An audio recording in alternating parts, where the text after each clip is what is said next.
नमस्कार, स्वागत है आप सभी का एक बार अपने टॉप 50 सीरीज़ के अंतर्गत। टॉप 50 सीरीज आपकी प्रारंभिक परीक्षा के दृष्टिगत 69th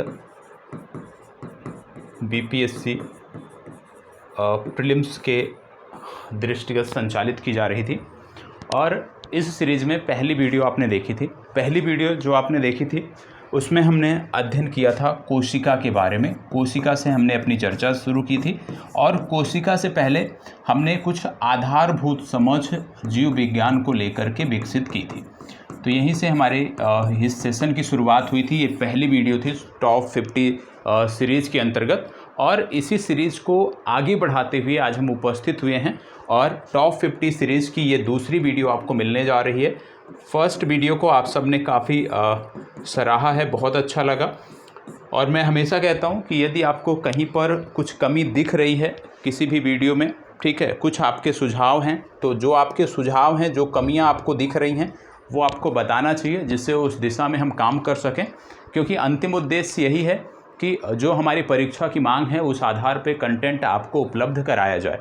समस्या सिर्फ एक है कि चैनल पे, क्योंकि इस समय कई सारी वीडियो दिन भर में 3 से 4, 5 वीडियो तक जा रही हैं, जिसके कारण क्या होता है कि नोटिफिकेशन नहीं जा पाता है लोगों के पास। पहली जो वीडियो थी टॉप 50 सीरीज़ की उसका भी नोटिफिकेशन नहीं गया लोगों के पास। सिर्फ टेलीग्राम ग्रुप पर जितने लोग उपस्थित थे, जितने लोग जुड़े हुए हैं टेलीग्राम ग्रुप पर, उनको ही नोटिफिकेशन मिल पाया है। तो एक बड़ी समस्या है और पिछले लगभग 1 महीने से ये समस्या हमारे साथ चल रही है, जहाँ पे जो वीडियोज़ हैं उनके नोटिफिकेशन आप तक नहीं जा रहे हैं। तो सबसे पहली बात, सबसे ज़रूरी बात, अनिवार्य बात ये है कि आप सभी टेलीग्राम चैनल पर जुड़ जाइएगा। टेलीग्राम चैनल पर जुड़ने के लिए इस वीडियो के डिस्क्रिप्शन में आपको लिंक दी हुई है, तो चैनल को सब्सक्राइब कर लीजिएगा और टेलीग्राम ग्रुप से जुड़ जाइएगा। देखो, चैनल और ग्रुप दो अलग अलग चीज़ें हैं, तो दोनों से जुड़ना है। चैनल को सब्सक्राइब कर लीजिएगा, ग्रुप से ज्वाइन हो जाइएगा। ग्रुप से ज्वाइन होने का फ़ायदा ये रहेगा कि आपके जो भी प्रश्न बनते हैं, आपके जो भी डाउट होते हैं, उनका समाधान आपको देखने को मिल जाएगा। तो टेलीग्राम ग्रुप से जुड़ना आपका अनिवार्य है। अब यहाँ पे हम जो बात करने वाले हैं, सबसे पहले हम बात करेंगे प्लास्टिड्स के बारे में। हमारी जो चर्चा समाप्त हुई थी वो लवक पर समाप्त हुई थी, ठीक है। तो उसी को आगे बढ़ाते हुए लवक को बोलते हैं प्लास्टिड। तो प्लास्टिड के बारे में आज का ये सेशन है। लवक के बारे में हम देखेंगे।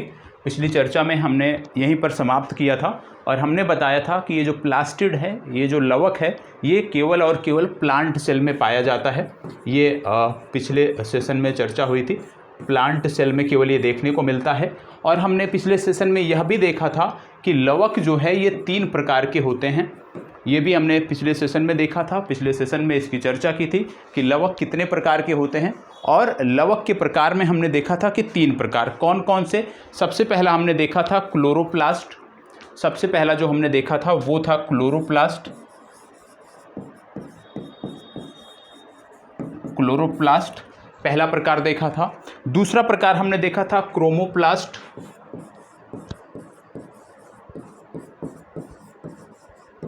ठीक है, क्रोमोप्लास्ट। और तीसरा जो प्रकार हमने देखा था पिछले सेशन में वो था ल्यूकोप्लास्ट।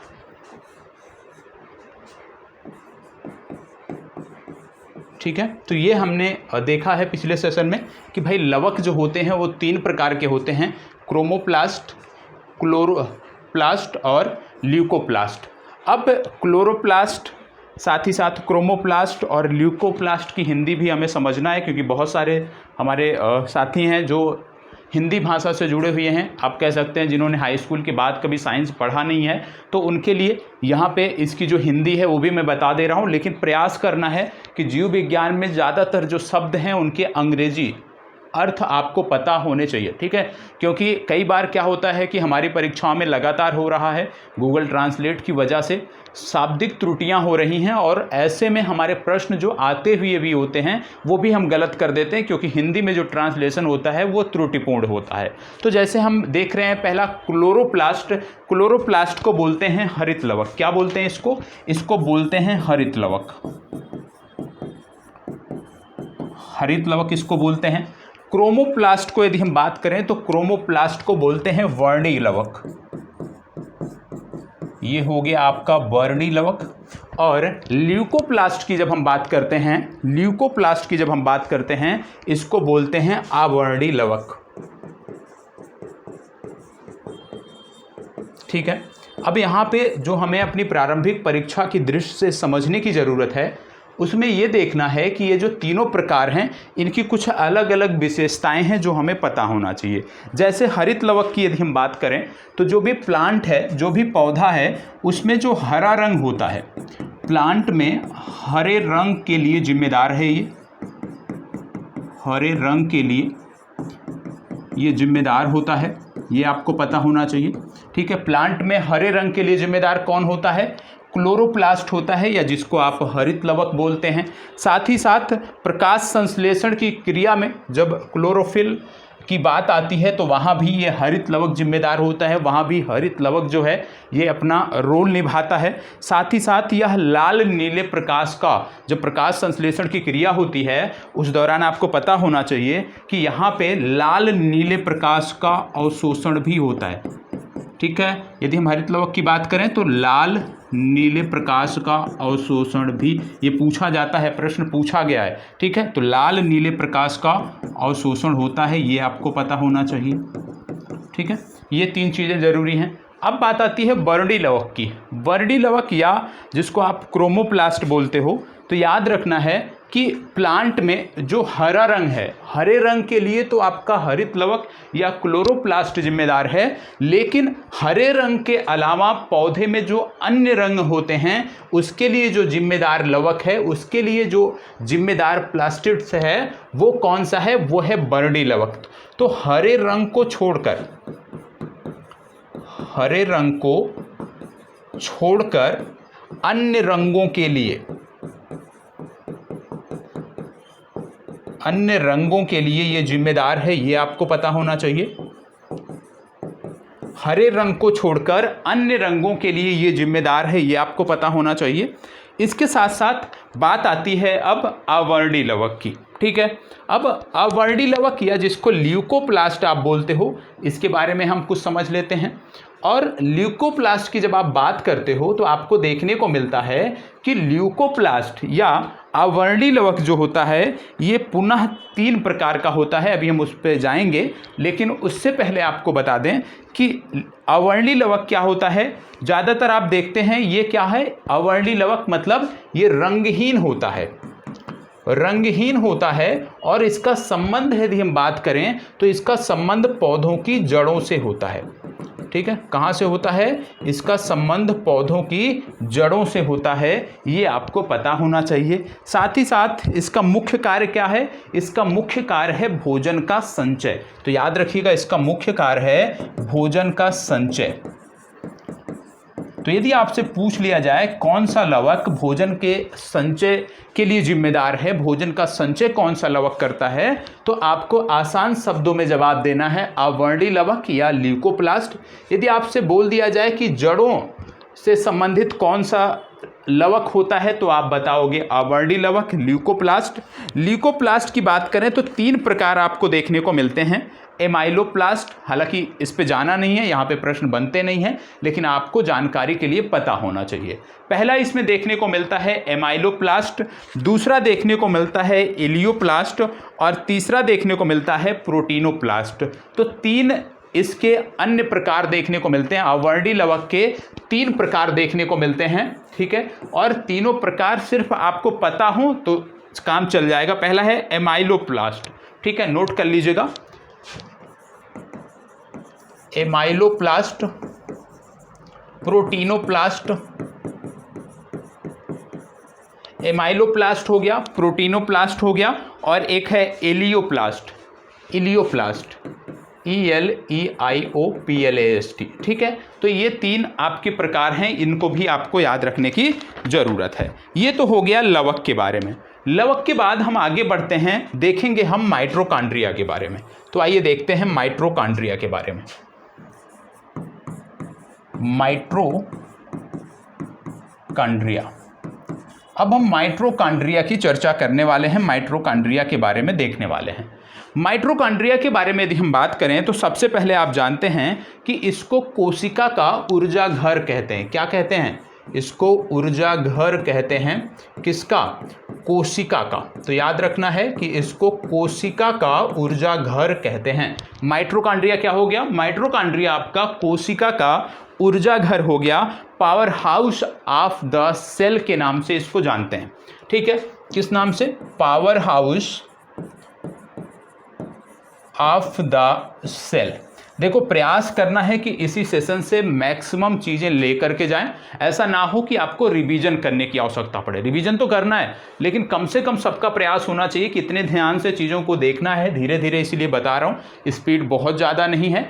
तो कम से कम इस सेशन का 60% भाग जो है वो आप ले करके जाएं मात्र इसी क्लास से। इसके लिए आपको रिवीजन करने की आवश्यकता ना पड़े। कम से कम 60% भाग इसका एक ही बार में आपका तैयार होना चाहिए। ठीक है, अब आगे बढ़ते हैं। और बार बार कहता हूं कि ये जो कंटेंट है निःशुल्क आपको कहीं भी नहीं मिलेगा। पूरा आप देख लीजिएगा। जिस तरह से आपका सेशन होगा, 10 से 12 सेशन ये जो होंगे आपके, विशेष रूप से जीव विज्ञान, रसायन विज्ञान और भौतिक विज्ञान से जुड़े हुए, जहाँ से आपकी परीक्षा में प्रश्न पूछे जाते हैं, ये ज़्यादातर कंटेंट आपको सिर्फ पेड बैच में मिलेंगे। और निःशुल्क में यदि आप जाओगे देखने कहीं भी, किसी भी यूट्यूब चैनल पर जो साइंस से जुड़ा हुआ चैनल भी होगा, वहाँ पर भी इतनी व्यवस्थित तरीके से आपकी परीक्षा पर केंद्रित जानकारी एक साथ नहीं मिलेगी। ये मैं दावे के साथ कहता हूँ। आप जाके पूरा यूट्यूब चैनल सर्च मारिएगा, कहीं पर नहीं मिलने वाला। तो यदि निःशुल्क मिल रहा है तो उसको होता नहीं कि उस डोज को पूरा लीजिए, और जिससे उसका आउटपुट परीक्षा के दौरान मिल सके। अब बात हो रही है माइटोकॉन्ड्रिया की। हमने देखा कि इसको बोलते हैं power house of the cell, ऊर्जा घर इसको बोलते हैं, कोशिका का ऊर्जा घर इसको बोलते हैं। माइटोकॉन्ड्रिया की जब हम बात करते हैं तो बहुत सारी जानकारी हमने इसके बारे में पढ़ा है, बहुत सारी चीज़ें हमने इसके बारे में देखा है। जब हम बात करते हैं माइटोकॉन्ड्रिया की, प्रश्नों के रूप में भी हमने बहुत सारी चीज़ें देखी थी इसके बारे में। अब यहाँ पे यदि हम बात करें तो आप जानते हैं कि यहाँ पे श्वसन के दौरान क्या होता है? ऑक्सी श्वसन देखने को मिलता है। पहली चीज क्या देखने को मिलता है? ऑक्सी श्वसन देखने को मिलता है। और जब ऑक्सीसेशन देखने को मिलता है तो इस दौरान 2 क्रिया संपन्न होती है। ऑक्सी श्वसन के दौरान 2 क्रिया संपन्न होती है। यहाँ पे कौन कौन सी 2 क्रिया संपन्न होती है? पहली यहाँ पे जो क्रिया संपन्न होती है उसको बोलते हैं ग्लाइकोलाइसिस। क्या बोलते हैं? ग्लाइकोलाइसिस। ग्लाइकोलाइसिस। और दूसरी जो क्रिया संपन्न होती है, आपने पढ़ा होगा क्रेब्स चक्र, आपने पढ़ा होगा। यदि नहीं पढ़ा है तो आज जान जाएंगे, क्रेब्स चक्र। ठीक है, तो यहां पे 2 क्रिया संपन्न होती है ऑक्सी श्वसन के दौरान। पहला है ग्लाइकोलाइसिस और दूसरा है क्रेब्स चक्र। ये आपको पता होना चाहिए। ग्लाइकोलाइसिस की यदि हम बात करें तो यहाँ पर ग्लूकोज जो है वो टूटकर अंतिम उत्पाद के रूप में, याद रखिएगा, ग्लाइकोलाइसिस प्रक्रिया में ग्लूकोज टूटकर अंतिम उत्पाद के रूप में क्या बनता है? याद रखिएगा, पाइरोबिक एसिड। क्या बनता है? RUVICACID, पाइरोबिक एसिड बनाता है। तो याद रखिएगा, ग्लाइकोलाइसिस की प्रक्रिया में ग्लूकोज टूटकर अंतिम उत्पाद के रूप में पाइरोबिक एसिड बनता है। ये आपको पता होना चाहिए। और इस दौरान 2 ATP ऊर्जा निर्मुक्त होती है। ये आपको पता होना चाहिए। तो याद रखिएगा, पहली क्रिया है ग्लाइकोलाइसिस। ग्लाइकोलाइसिस की प्रक्रिया में ग्लूकोज अंतिम उत्पाद के रूप में टूटता है। अंतिम उत्पाद के रूप में टूटकर ये पाइरोबिक एसिड बनाता है और इस दौरान 2 ATP ऊर्जा यहाँ से निर्मुक्त होती है। ये आपको पता होना चाहिए। दूसरी क्रिया है क्रेब्स साइकिल। ठीक है, साथ ही साथ आपको यह भी बता दें कि यह क्रिया कोशिका द्रव्य या साइटोप्लाज्म में संपन्न होती है। यदि आपसे पूछ लिया जाए कि भाई लाइसिस जो प्रक्रिया है, ये जो क्रिया है, ये संपन्न कहाँ पे होती है? तो यहीं पर नोट कर लेना है कि ग्लाइकोलाइसिस जो क्रिया है, जो प्रक्रिया है, जहां पर ग्लूकोज टूटकर अंतिम उत्पाद के रूप में पायरोबिक एसिड बनाता है, जहां पर 2 एटीपी ऊर्जा निर्मुक्त होती है, ये जो क्रिया है संपन्न कहाँ पे होती है? तो ये साइटोप्लाज्म में संपन्न होती है या कोशिका द्रव्य में संपन्न होती है। साइटोप्लाज्म या कोशिका द्रव्य में संपन्न होती है, यह जानकारी होना चाहिए। सबसे महत्वपूर्ण है कि कितनी ऊर्जा की बात हो रही है? 2 एटीपी की बात हो रही है, ये आपको पता होना चाहिए। फिर बात आती है क्रेब्स साइकिल। क्रेब्स साइकिल की यदि हम बात करें तो क्रेब्स साइकिल जो ये क्रिया संपन्न होती है, ये माइटोकॉन्ड्रिया में होती है। कहाँ पर होती है? ये माइटोकॉन्ड्रिया में संपन्न होती है और यहाँ पर 36 एटीपी का निर्माण होता है। क्रेब्स साइकिल कहाँ पे संपन्न होती है? ये माइटोकॉन्ड्रिया में, और यहाँ पर 36 एटीपी, ये बहुत महत्वपूर्ण है, 36 एटीपी ऊर्जा निर्मुक्त होती है। तो याद रखिएगा, ग्लाइकोलाइसिस की प्रक्रिया में 2 एटीपी और क्रेब्स साइकिल में 36 एटीपी ऊर्जा निर्मुक्त होती है, ये हमें पता होना चाहिए। ठीक है, चलिए बढ़ते हैं आगे। जिन्होंने ना नोट किया हो नोट कर लीजिएगा, ठीक है, नोट कर लीजिएगा। और मैं कहता हूं कि जैसे कहीं पे कोई समस्या है, कहीं पर भी कोई समस्या है, तो आप क्या कर लिया करिए कि स्क्रीनशॉट ले लिया करिए। प्रत्येक जब मैं स्क्रीन आगे रोल करूं तो उससे पहले स्क्रीनशॉट ले लिया करिए, तो कम से कम जो चीज़ें यहाँ पे लिखी गई हैं वो आपकी छूटेंगी नहीं। ठीक है, ये आपको पता होना चाहिए, छूटेंगी नहीं, इसको कर लीजिए। फिर आगे बढ़ते हैं। नुकसान आपका नहीं होना चाहिए, एक ही सेशन से मैक्सिमम चीज़ें लेकर के जाना है, कुछ भी छूटना नहीं चाहिए, कुछ भी छूटना नहीं चाहिए। ठीक है, चलिए इसके बाद बात आती है, बेंडा का नाम आपने सुना होगा, उस पर हम आगे बढ़ेंगे, लेकिन उसके बाद बता देते हैं कि जीव द्रव्य के बारे में आपको जानकारी होगी। जीव द्रव्य को जीवन का भौतिक आधार बोलते हैं। जीव द्रव्य को क्या बोलते हैं? इसको बोलते हैं जीवन का भौतिक आधार। और जीव द्रव्य की जब हम बात करते हैं तो ये सेल के अंदर होता है, ठीक है। और याद रखिएगा, कोशिका द्रव्य और केंद्रक द्रव्य, कोशिका द्रव्य और केंद्रक द्रव्य, ठीक है, इनके प्लस से इनके आप कह सकते हैं इन दोनों का योगदान इसमें होता है। साथ ही साथ आपको पता होगा, जीव द्रव्य जीवन का भौतिक आधार है, ये किसने कहा? तो हक्सले ने कहा। इनका भी नाम याद रखिएगा, किसने कहा? हक्सले ने बताया कि जीव द्रव्य जीवन का भौतिक आधार है। प्रीलिम्स में ये भी पूछा जाता है, ये भी आपको पता होना चाहिए। सेल के अंदर जब हम बात करते हैं, तो आपको पता होना चाहिए कि कोशिकांग इन्हीं तरल पदार्थों के अंदर रहते हैं। याद रखिएगा, कोशिकांग इन्हीं तरल पदार्थों के अंदर रहते हैं, और क्योंकि ये तरल पदार्थ हैं, कोशिकांग इनके अंदर रहते हैं, और यदि ये सूख जाएं तो क्या होगा? कोशिकांग जीवित नहीं रहेंगे और सेल जो है वो मर जाएगा। और सेल मर जाएगा मतलब जो शरीर का निर्माण है वो नहीं हो पाएगा, वो रुक जाएगा। ये आपको पता होना चाहिए, ठीक है, इतनी जानकारी आपको पता होना चाहिए। चलिए आगे बढ़ते हैं। अब कोशिका द्रव्य को क्या बोलते हैं? हमने पढ़ा है साइटोप्लाज्म। केंद्रक द्रव्य को क्या बोलते हैं? न्यूक्लियोप्लाज्म। जीव द्रव्य को क्या बोलते हैं? प्रोटोप्लाज्म। ये आपको पता होना चाहिए, ठीक है। आगे बढ़ते हैं। अब हम आगे जो बात करने वाले हैं वो करने वाले हैं तारक काय की। तारक काय को क्या बोलते हैं? तारक काय को क्या बोलते हैं? सेंट्रोसोम। याद रखिएगा, कल चर्चा हुई थी इसकी। सेंट्रोसोम,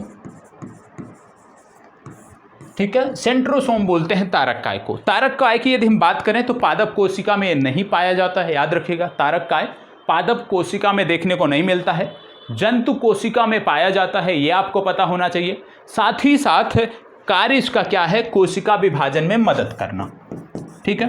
क्या कार्य है? कोशिका विभाजन में मदद करना। और कोशिका विभाजन होता क्यों है भैया? यदि कोशिका विभाजन नहीं होगा तो शरीर का जो वृद्धि, जो ग्रोथ है ना, वो रुक जाएगा। जो भी जहां पर भी वृद्धि हो रही है, ठीक है, चाहे पादप में, चाहे मानव में, चाहे जंतु में, तो निश्चित तौर पर कोशिका विभाजन हो रहा है और कोशिका विभाजन ही ग्रोथ के लिए जिम्मेदार है। ठीक है, ये आपको पता होना चाहिए। इसके बाद बात आती है गोल्जी काय की। गोल्जी काय, गोल्जी काय के बारे में क्या जानकारी आपको होनी चाहिए? इसको बोलते हैं गोल्जी बॉडीज। सबसे पहली बात कि प्लांट सेल में इसको क्या बोलते हैं? प्लांट सेल में डिक्टोइसोम कहते हैं इसको। प्लांट सेल में इसको डिक्टोइसोम कहते हैं, ये आपको पता होना चाहिए। पदार्थों का सिक्रेशन करने में मदद करता है। क्या करता है ये? पदार्थों के सिक्रेशन में मदद करता है, ये आपको पता होना चाहिए। साथ ही साथ आपको पता होना चाहिए कि लाइसोसोम के निर्माण में भी ये मदद करता है। गोल्जी काय लाइसोसोम के निर्माण में भी मदद करता है, यह भी आपको पता होना चाहिए। और traffic controller of the cell इसको कहते हैं। तो इतनी जानकारी आपकी यहाँ पे हो गई। गोल्जी काय तक, गोल्जी बॉडीज तक की चर्चा हो गई, जो आपको पता होना चाहिए। इतना जानकारी यदि आपके पास है, फिर आपको निश्चित रूप से समस्या नहीं होगी। अब हम आगे बढ़ते हैं और अब हम बात करेंगे केंद्रक की। ठीक है, अब हम बात करेंगे केंद्रक की। इतनी सारी चर्चा हमने कर लिया, अब बात आती है केंद्रक की। ठीक है, केंद्रक।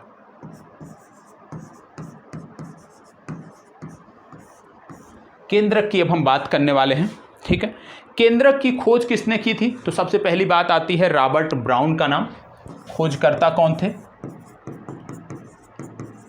खोजकर्ता रॉबर्ट ब्राउन। रॉबर्ट ब्राउन ने खोज किया था केंद्रक की, ये आपको पता होना चाहिए। कार्य क्या है?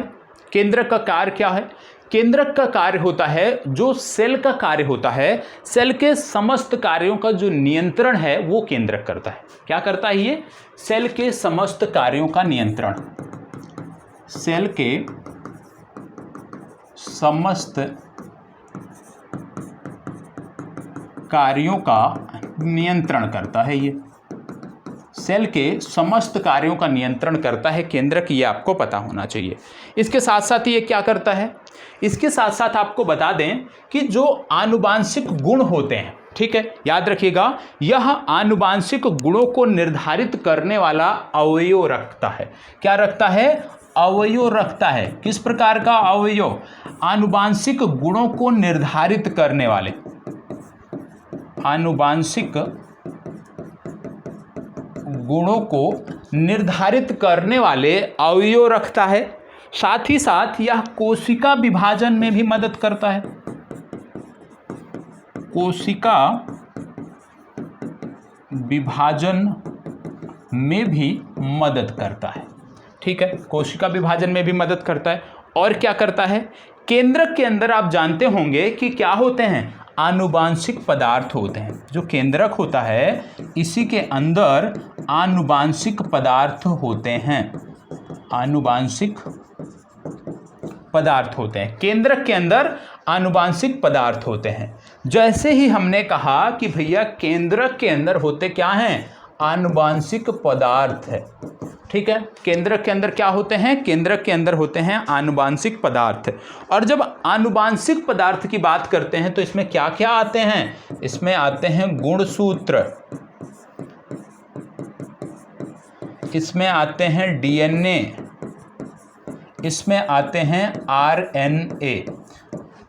ठीक है, आनुवांशिक पदार्थ में क्या क्या बात हो गई यहाँ पे कि भैया गुणसूत्र की बात करनी है, यहाँ पे हमें डीएनए की बात करनी है, यहाँ पे आरएनए की बात करनी है। तो पहला प्रश्न, यदि यहाँ से प्रश्न पूछ लिया जाए कि निम्नलिखित में से किस में आनुवांशिक पदार्थ मिलते हैं या कौन आनुवांशिक पदार्थ से संबंधित है, तो भैया गुणसूत्र भी है, आरएनए भी है और डीएनए भी है। ठीक है, आरएनए बहुत लोगों को डाउट है, अभी हम क्लियर कर देंगे, उसके कुछ प्रमाण हैं, उन्हीं आधारों पर ये बोला जाता है।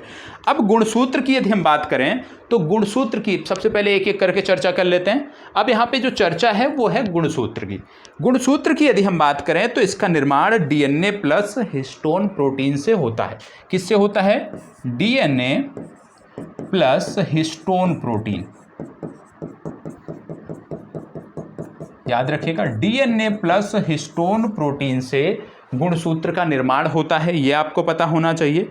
साथ ही साथ यह सभी जीवधारियों में पाया जाता है। जो भी जीवधारी हैं पृथ्वी पर, सभी जीवधारियों में ये पाया जाता है,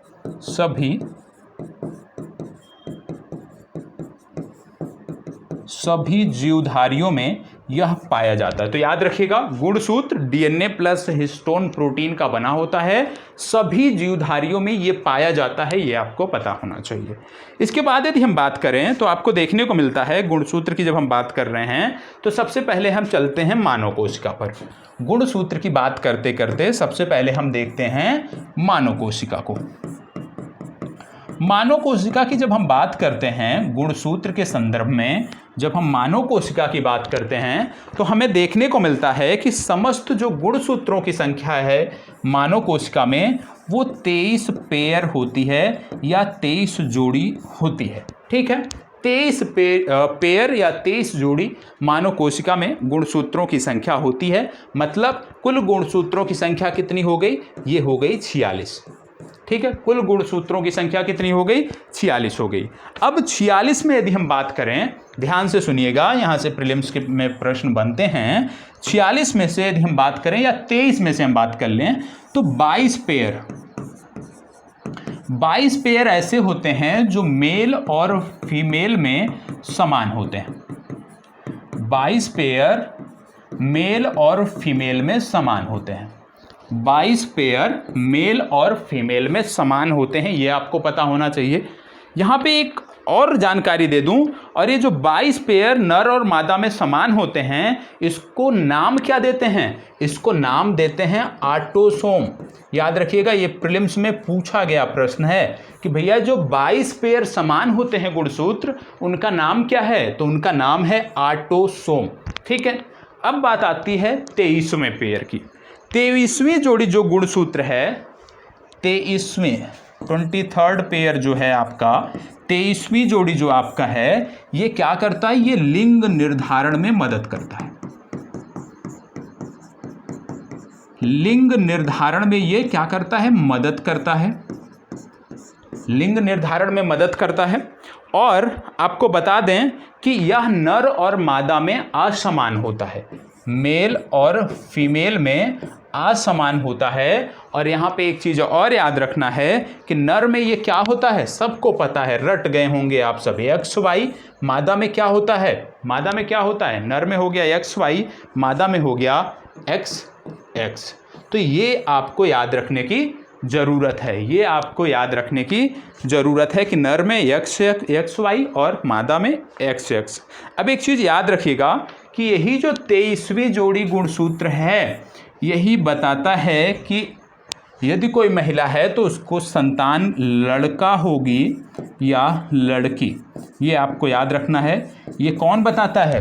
ये बताता है 23वां पेयर, गुणसूत्र का 23वां पेयर बताता है, ये आपको पता होना चाहिए। और इसको नाम क्या देते हैं? इसको बोलते हैं एलोसोम। क्या नाम इसको देते हैं? इसको बोलते हैं एलोसोम। याद रखिएगा, आपने देखा कि जो 23वां पेयर होता है उसको क्या नाम बोलते हैं? उसको एलोसोम बोलते हैं। 22 पेयर जो समान होते हैं उसको क्या बोलते हैं? ऑटोसोम बोलते हैं। तो ये दोनों नाम जरूर याद रखना है, इसको अंडरलाइन कर लेना है। ठीक है, अब आगे देखते हैं, इसी में आगे देखते हैं एक चित्र के माध्यम से। यदि हम बात करें, कल भी हमने बात किया था, जैसे ये मान लीजिए, ये आपका क्या हो गया? ये मान लीजिए आपका हो गया केंद्रक। ठीक है, क्या हो गया? केंद्रक। केंद्रक के बाहर केंद्रक आवरण होता है। ये आपका क्या हो गया? ये हो गया केंद्रक। ठीक है, ये आपका क्या हो गया? ये हो गया केंद्रक आवरण। ठीक है, ये हो गया आपका केंद्रक, ये हो गया आपका केंद्रक आवरण।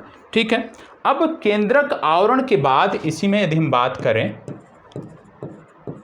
कुछ इस तरह से आपको यहाँ पे संरचना देखने को मिलती है। ये जो संरचना है ये क्या है? इस संरचना को यदि हम बोलते हैं तो इसी को बोलते हैं क्रोमैटिन मैटेरियल। क्या बोलते हैं? Chromatin material. ठीक है, क्रोमैटिन मैटेरियल की हिंदी क्या होती है? क्रोमैटिन मैटेरियल की हिंदी होती है गुणसूत्रीय पदार्थ। ठीक है, तो ये क्या होते हैं, ये होते हैं गुणसूत्रीय पदार्थ। ठीक है, गुणसूत्रीय पदार्थ या क्रोमैटिन मटेरियल। अब इसी में आपको केंद्रिका देखने को मिलती है। केंद्रिका कुछ इस प्रकार से, मान लो यहीं पे आपकी है केंद्रिका, ये आपकी हो गई केंद्रिका। ठीक है, तो ये एक रफली स्ट्रक्चर है जो आपको पता होना चाहिए। और केंद्रिका की यदि हम बात करें तो मात्र कोशिका विभाजन के समय ये दिखाई देती है। ये जो केंद्रिका होती है ये मात्र कोशिका विभाजन के समय, मात्र कोशिका विभाजन के समय दिखाई देती है, ये आपको पता होना। केंद्रिका मात्र कोशिका विभाजन के समय दिखाई देती है, ये आपको पता होना चाहिए। तो इतनी जानकारी हो गया। अब कुछ चीज़ें हम देख लेते हैं प्रीलिम्स फैक्ट के रूप में जो हमारे यहाँ प्रश्न बने हैं। तो ये तो हमने गुणसूत्रों की बात कर ली। अभी हमें बात क्या क्या करनी है, अभी हमने क्या क्या चर्चा करनी है, ये हमने देखा था, एक मिनट, हम बात कर रहे हैं आनुवांशिक पदार्थों की। आनुवांशिक पदार्थों में गुणसूत्रों को हमने देख लिया है। अब हम डीएनए को देखेंगे क्रमशः और आरएनए को देखेंगे, उसके बाद ये चर्चा समाप्त होगी। उससे पहले कुछ प्रीलिम्स के फैक्ट हम देख लेते हैं। प्रीलिम्स के फैक्ट के अंतर्गत सबसे पहले क्या आपको पता होना चाहिए प्रीलिम्स फैक्ट के अंतर्गत, कि जैसे भाई यदि बात किया जाए कि सेल डिवीजन ग्रोथ और डेवलपमेंट में मददगार साबित होता है। आप जानते हैं कि यदि पूछ लिया जाए कि सेल डिवीजन ग्रोथ और डेवलपमेंट में मददगार साबित होता है, ये आपको पता है कि भाई सेल डिवीजन ही मेन कारण है जो ग्रोथ और डेवलपमेंट के लिए है, तो आप बोलेंगे जी हाँ।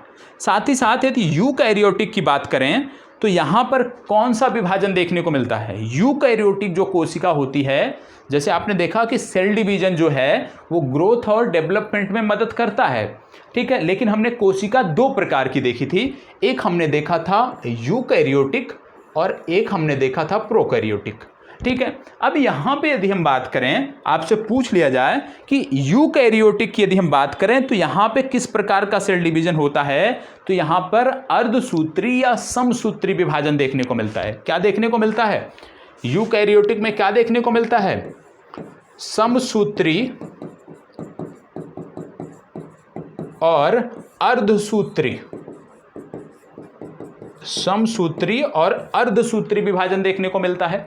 साथ ही साथ यदि आपसे बात किया जाए कि भाई प्रोकैरियोटिक में कौन सा विभाजन देखने को मिलता है, तो प्रोकैरियोटिक कोशिका में आसूत्री विभाजन देखने को मिलता है। याद रखिएगा, इसको नोट कर लीजिएगा, आसूत्री विभाजन प्रीलिम्स फैक्ट के रूप में नोट कर लीजिएगा कि यूकैरियोटिक में समसूत्री और अर्धसूत्री विभाजन और प्रोकैरियोटिक में असूत्री विभाजन देखने को मिलता है। और जब प्रोकैरियोटिक की बात करें तो इसमें मात्र कोशिका द्रव्य का विखंडन होता है। किसका विखंडन होता है इसमें, इसमें मात्र कोशिका द्रव्य का विखंडन होता है। ठीक है, इसमें मात्र कोशिका द्रव्य का विखंडन होता है, याद रखने की जरूरत है, ये नोट कर लीजिएगा अलग से प्रीलिम्स फैक्ट के लिए। जैसे आप जानते हैं गैमेट के बारे में सबको पता होगा। ठीक है, गैमेट की यदि हम बात करें तो आप जानते हैं कोशिका, मनुष्य में यदि हम बात करें गैमेट, तो कोशिका या युग्मक कोशिका का निर्माण किस प्रकार के कोशिका विभाजन से होता है। यदि आपसे पूछ लिया जाए भाई मनुष्यों में जो गैमेट कोशिका है या युग्मक जो कोशिका है उसका निर्माण किस प्रकार की कोशिका विभाजन से होता है, तो याद रखिएगा कि मनुष्यों की जब आप बात करोगे तो वहाँ पे अर्धसूत्री विभाजन की बात करोगे। मनुष्यों में जो आपको विभाजन देखने को मिलता है कोशिका विभाजन, वो असूत्री प्रकार का देखने को मिलता है। युग्मक कोशिका की बात कर रहे हैं हम, गैमेट कोशिका की बात कर रहे हैं। एक चीज़ यहाँ पे याद रखिएगा कि इसका मतलब क्या है, युग्म कोशिका का मतलब क्या होता है। युग्मक कोशिका का मतलब होता है कि नर युग्मक, जैसे मनुष्य की बात कर रहे हो आप, तो नर युग्मक और मादा युग्मक, मतलब जो आप कह सकते हो कि युग्मक आप इस प्रकार से समझ लो, गैमेट का मतलब इस प्रकार से समझ लो कि जिस प्रकार से अगली पीढ़ी आपकी बढ़ती है उस संदर्भ में हम बात कर रहे हैं, मतलब नर कोशिका और मादा कोशिका की यहाँ पे बात कर रहे हैं, नर युग्मक की बात कर रहे हैं, मादा युग्मक की बात कर रहे हैं। जिस प्रकार से आपको चाहे वो जंतु हो वहाँ पे देखने को मिलता है, मनुष्य के संदर्भ में देखने को मिलता है। तो कहने का मतलब है कि सिर्फ इतना याद रखना है कि मनुष्य में जब बोला जाए, ठीक है, तो वहाँ पर याद रखना है असूत्री, ठीक है, ये अर्धसूत्री, ये आपको याद रखना है, अर्धसूत्री विभाजन। और एक चीज़ और याद रखना है कि यदि प्लांट में पूछ लिया जाए, ठीक है, प्लांट में पूछ लिया जाए तो प्लांट में भी जो गैमेट का निर्माण है वो असूत्री विभाजन से होता है। प्लांट में भी गैमेट्स का जो निर्माण है वो अर्धसूत्री विभाजन से होता है, ये भी आपको पता होना चाहिए। मानव में सभी सेल, याद रखिएगा, मानव में जो सभी सेल होते हैं, मानव में सभी सेल जो होते हैं वो समसूत्री विभाजन के दौरान बनते हैं। दो चीज़ें यहाँ पे मैंने बताया, मानव में सभी सेल समसूत्री विभाजन से बनते हैं, लेकिन जब युग्मक सेल की बात आएगी, जब गैमेट्स की बात आएगी, तो वहाँ पे अर्धसूत्री विभाजन की बात आती है। मतलब गैमेट कोशिका या युग्मक कोशिका को यदि हम छोड़ दें तो मानव में अन्य जो सेल होते हैं जिनका विकास होता है, जो विभाजन होता है, वहाँ पे समसूत्री विभाजन होता है। लेकिन जब युग्मक कोशिका की बात करते हैं वहाँ पर अर्धसूत्री विभाजन होता है। इसको दिमाग में रख लीजिएगा, ठीक है।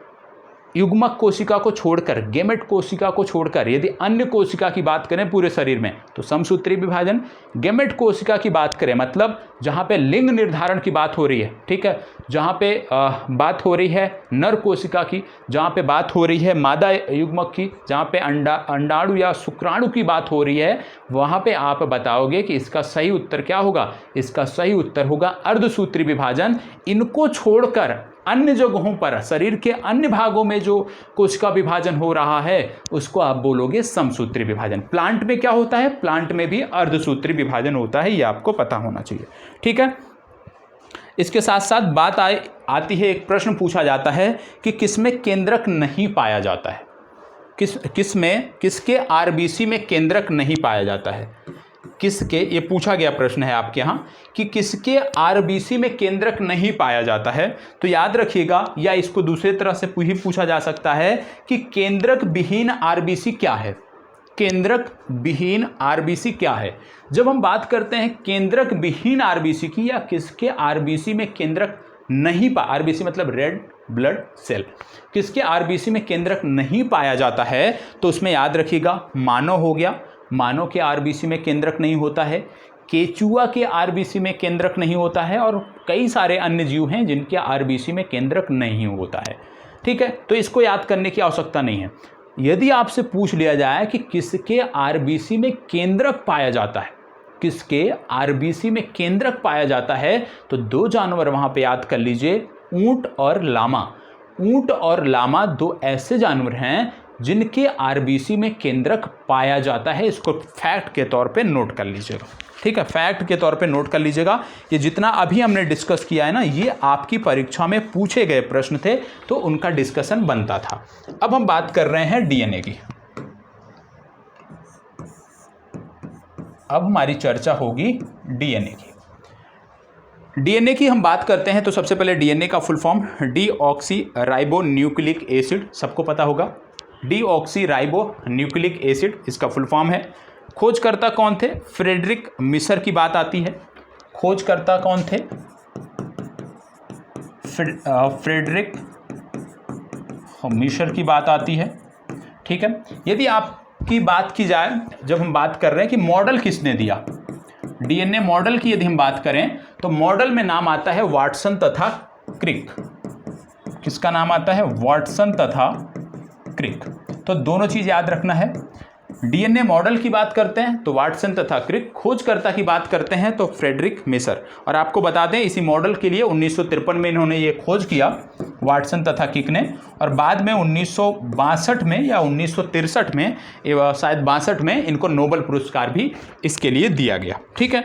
डीएनए की बात करें तो सेल के अंदर आप जानते हैं डीएनए होता है, सेल के अंदर,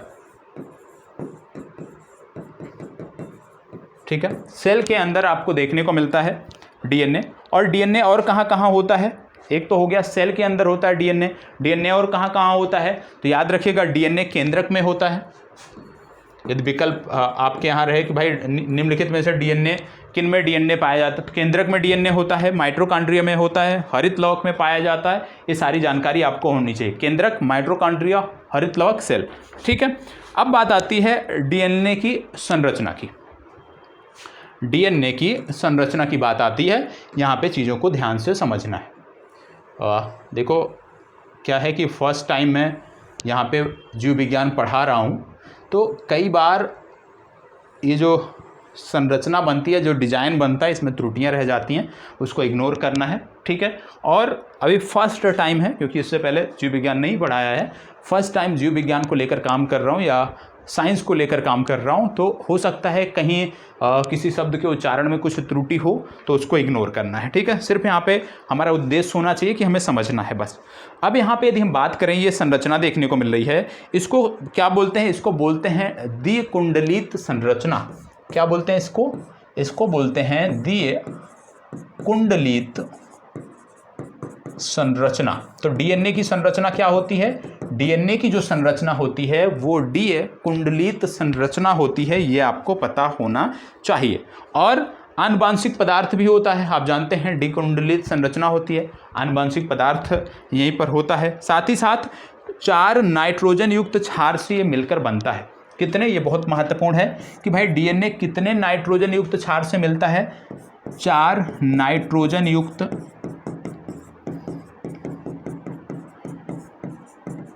क्षार से मिलकर बनता है।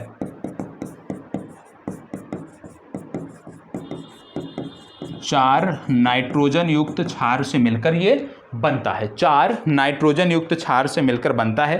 कौन कौन से हैं ये आपको पता होना चाहिए। पहला है एडेनिन,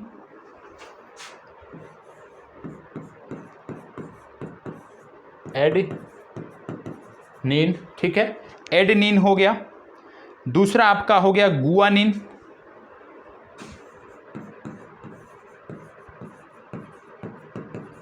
ठीक है, गुआनिन हो गया। तीसरा हो गया साइटोसिन,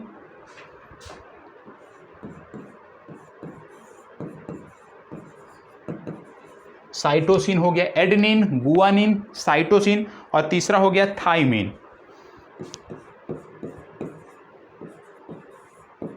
ठीक है, तो 4 नाइट्रोजन युक्त क्षार से मिलकर डीएनए बनता है, जो कि है एडेनिन, गुआनिन, साइटोसिन और थाइमिन। ये चारों आपको पता होना चाहिए। अब इसमें यदि हम बात करें तो डीएनए के यदि पूछ लिया जाए कि एक हेलिक्स में, ये डीएनए का एक हेलिक्स है, तो डीएनए के एक हेलिक्स में यदि आपसे पूछ लिया जाए प्रश्न कि कितने बेस पेयर होते हैं, तो याद रखिएगा डीएनए के एक हेलिक्स में 10 बेस पेयर होते हैं। ठीक है, कितने? 10 बेस पेयर आपको डीएनए के एक हेलिक्स में आपको देखने को मिलते हैं। और जब हम बात कर रहे हैं डीएनए के एक हेलिक्स में 10 बेस पेयर आपको देखने को मिलते हैं, तो यहाँ पर कुछ चीज़ें और याद रखना है। जैसे जब हम बात करते हैं एडेनिन की, तो एडेनिन जो है ये थाइमिन से जुड़ा होता है डबल हाइड्रोजन बॉन्ड के माध्यम से, हाइड्रोजन बॉन्ड के माध्यम से। गुआनिन की बात करें तो ट्रिपल हाइड्रोजन बंध के माध्यम से ये जुड़ा होता है साइटोसिन से। ये भी पूछा जाता है परीक्षा में, तो ये भी आपको याद रखना है। इसको क्या बोलते हैं? इसको बोलते हैं हाइड्रोजन बंध। ठीक है, हाइड्रोजन बंध या हाइड्रोजन बॉन्ड, ये आपको पता होना चाहिए। ठीक है, कि कौन किससे कितने हाइड्रोजन बॉन्ड के माध्यम से जुड़ता है, यह भी आपकी परीक्षाओं में पूछा जाता है। तो इतनी जानकारी यदि आपके पास है तो पर्याप्त है। ठीक है, अब हम बढ़ते हैं आगे। आगे क्या बात आती है? आगे बात आती है आरएनए की। ठीक है, अब हम बात करेंगे आरएनए की। देखो, जितनी बेसिक जानकारी है उतना हम समझ ले रहे हैं अपनी परीक्षा के लिए। ठीक है, और हमें इस विषय में विशेषज्ञ नहीं बनना है। ठीक है, प्रोफेसर नहीं बनना है इस विषय का, तो हमें कोई मतलब नहीं। हमें सिर्फ उतनी जानकारी होनी चाहिए जितने से हमारी परीक्षा क्वालिफाई हो जाए। ठीक है, अब डीएनए की बात करें तो डीएनए का नाम है राइबो न्यूक्लिक एसिड, सबको पता होगा। राइबो न्यूक्लिक एसिड के नाम से आरएनए को आप जानते हैं। इसकी संरचना की यदि हम बात करें, आपने देखा था कि द्विकुंडलित संरचना आपने देखा था डीएनए के संदर्भ में। आरएनए की बात करें तो यहाँ पे सिंगल हेलिकल स्ट्रक्चर, एकल कुंडलित संरचना देखने को मिलती है। ठीक है, एकल कुंडलित एकल कुंडलित संरचना, ठीक है, एकल कुंडलित संरचना आपको देखने को मिलती है, ये आपको पता होना चाहिए। केंद्रक और कोशिका द्रव में ये पाया जाता है। कहाँ पे पाया जाता है आरएनए? तो याद रखिएगा केंद्रक और कोशिका द्रव में, केंद्रक और कोशिका द्रव में ये पाया जाता है, ठीक है, केंद्रक और कोशिका द्रव में ये पाया जाता है। आनुवांशिक पदार्थ भी आरएनए में पाया जाता है, हमने बोला था, अभी इसका प्रमाण के बारे में हम बात करेंगे। तो आरएनए में भी आनुवांशिक पदार्थ पाया जाता है, ठीक है, आरएनए में भी आनुवांशिक पदार्थ पाया जाता है और इसके प्रमाण के रूप में टीएमवी का उदाहरण दिया जाता है। क्या दिया जाता है उदाहरण? टीएमवी। टीएमवी का फुल फॉर्म क्या है? टीएमवी का फुल फॉर्म है tobacco mosaic virus, tobacco mosaic virus. और ये जो टोबैको मोज़ेक वायरस है, इसके बारे में यदि हम बात करें, टोबैको मोज़ेक वायरस, ठीक है, टोबैको मोज़ेक वायरस की बात करें तो तंबाकू के पत्ती पर पाए जाने वाला एक वायरस है। और ऐसा देखा गया कि ये जो वायरस है, क्योंकि बहुत सारे वायरस होते हैं तंबाकू के पत्ती पे, ये जो वायरस है इसमें जो इनके गुण होते हैं ना, वो सबके लगभग समान होते हैं। तो इसी आधार पे बोला गया, क्योंकि सभी के गुण धर्म समान हैं, मतलब यहाँ पे आनुवांशिक पदार्थ इसमें भी पाया जाता है, ठीक है। तो इस आधार पे ये उदाहरण दिया जाता है। जब आरएनए की बात करते हैं, हमने देखा था कि डीएनए 4 नाइट्रोजन युक्त क्षारों से मिलकर बना है। कौन कौन से थे? कौन कौन से थे? तो 4 नाइट्रोजन युक्त क्षार जो डीएनए के संदर्भ में थे, जो हमने देखा था, उनमें था एडेनिन, ठीक है, गुआनिन, साइटोसिन और थाइमिन। तो यहाँ पे थाइमिन के स्थान पे यूरेसिल पाया जाता है, याद रखिएगा यूरेसिल। तो यहाँ पे 4 नाइट्रोजन युक्त क्षार यहाँ भी हैं, आरएनए में भी 4 नाइट्रोजन युक्त क्षार हैं, लेकिन यहाँ पर थाइमिन के स्थान पर यूरेसिल आ जाता है। ये सिर्फ आपको याद रखने की जरूरत है कि आरएनए में भी 4 नाइट्रोजन युक्त क्षार पाए जाते हैं, लेकिन थाइमिन के स्थान पर यहाँ पर यूरेसिल आ जाता है, ये आपको पता होना चाहिए, ठीक है। इसके साथ साथ जैसे हमने देखा था कि एडेनिन जो थाइमिन से था और डबल बॉन्ड से जुड़ा था, और गुआनिन साइटोसिन से ट्रिपल हाइड्रोजन बंध के माध्यम से जुड़ा था, ये भी हमने देखा था। यदि आपसे पूछ लिया जाए कि जो हमने देखा पूर्व में कि एडेनिन थाइमिन से डबल हाइड्रोजन बंध के माध्यम से और गुआनिन साइटोसिन से ट्रिपल हाइड्रोजन बंध के माध्यम से जुड़ा है, तो इसमें डिस्टेंस क्या होती है? तो याद रखिएगा 3.4 एंगस्ट्राम की दूरी होती है, ये आपको याद रखना है। एक दूसरे से 3.4 एंगस्ट्राम की दूरी होती है। आपको पता होगा एक हेलिक्स में हमने देखा था कि 10 बेस पेयर होते हैं। कितने? 10 देखा था। मतलब यदि पूछा जाए कि भाई एक हेलिक्स की कुल जो लंबाई है ये कितनी है, तो ये हो जाएगी 34 एंगस्ट्राम। क्यों? क्योंकि एक हेलिक्स में 10 बेस पेयर और एक पेयर की बीच की दूरी 3.4 एंगस्ट्राम, तो 10 पेयर की बीच की दूरी कितना हो जाएगी? 34 एंगस्ट्राम इसकी कुल लंबाई एक हेलिक्स की होती है। यह भी आपसे पूछा जाता है। यदि आपसे पूछ लिया जाए कि भाई एक हेलिक्स की चौड़ाई क्या है, यह भी याद रखिएगा। एक हेलिक्स की चौड़ाई क्या है? तो एक हेलिक्स की चौड़ाई होती है 20 एंगस्ट्राम। एक हेलिक्स की चौड़ाई 20 एंगस्ट्राम होती है, यह भी आपको पता होना चाहिए, ठीक है। यह भी पूछा जाता है कितना गैप होता है, तो इसको भी रट जाइएगा। चलिए आगे बढ़ते हैं और एक एक करके अब हम देखते हैं। हमने देखा कि आरएनए में 4 प्रकार के नाइट्रोजन युक्त क्षार पाए जाते हैं। 4 प्रकार के नाइट्रोजन युक्त क्षार पाए जाते हैं, एडेनिन, गुआनिन, साइटोसिन और यूरेसिल। आपको बता दें कि जब हम बात कर रहे हैं इन 4 नाइट्रोजन युक्त क्षारों की, जिनमें एडेनिन, गुआनिन, साइटोसिन और यूरेसिल आता है, तो यह भी पता होना चाहिए कि ये जेनेटिक कोड का निर्माण करते हैं। ये आरएनए में क्या करते हैं? ये आरएनए में जेनेटिक कोड का निर्माण करते हैं और ये यूनिवर्सल हैं। ये ट्रिपलेट होते हैं, साथ ही साथ ये कोमेलन होते हैं, ठीक है। अब ट्रिपलेट का मतलब क्या है? जैसे ट्रिपलेट का मतलब जैसे AUC, ठीक है, AUC, AUC या CUAGCT इस तरह से होते हैं, मतलब ट्रिपलेट, 3 एक साथ होते हैं। तो आरएनए में इसके बारे में पता होना चाहिए, जो नाइट्रोजन युक्त क्षार होते हैं ये ट्रिपलेट होते हैं, ये आपको पता होना चाहिए। अब कुछ चीज़ें और आपको पता होना चाहिए, ठीक है, कुछ चीज़ें और आपको पता होना चाहिए। जैसे क्या पता होना चाहिए? जैसे यदि आपसे पूछ लिया जाए कि भाई डीएनए से डीएनए प्रक्रिया को क्या कहते हैं, डीएनए से डीएनए बनने की प्रक्रिया को, याद रखिएगा, नोट करना है इसको, डीएनए से डीएनए बनने की प्रक्रिया को क्या कहते हैं? तो याद कर लीजिएगा, डीएनए से डीएनए बनने की प्रक्रिया को बोलते हैं रिप्लिकेशन, ठीक है, रेप्लिकेशन। ये क्या है? रेप्लिकेशन क्या है? डीएनए से डीएनए बनने की प्रक्रिया है। दूसरा है डीएनए से आरएनए। डीएनए से आरएनए बनने की प्रक्रिया को क्या कहते हैं? डीएनए से आरएनए। डीएनए से आरएनए बनने की प्रक्रिया को क्या कहते हैं? तो याद रखिएगा, डीएनए से आरएनए बनने की प्रक्रिया को बोलते हैं ट्रांसक्रिप्शन। क्या बोलते हैं? ट्रांसक्रिप्शन।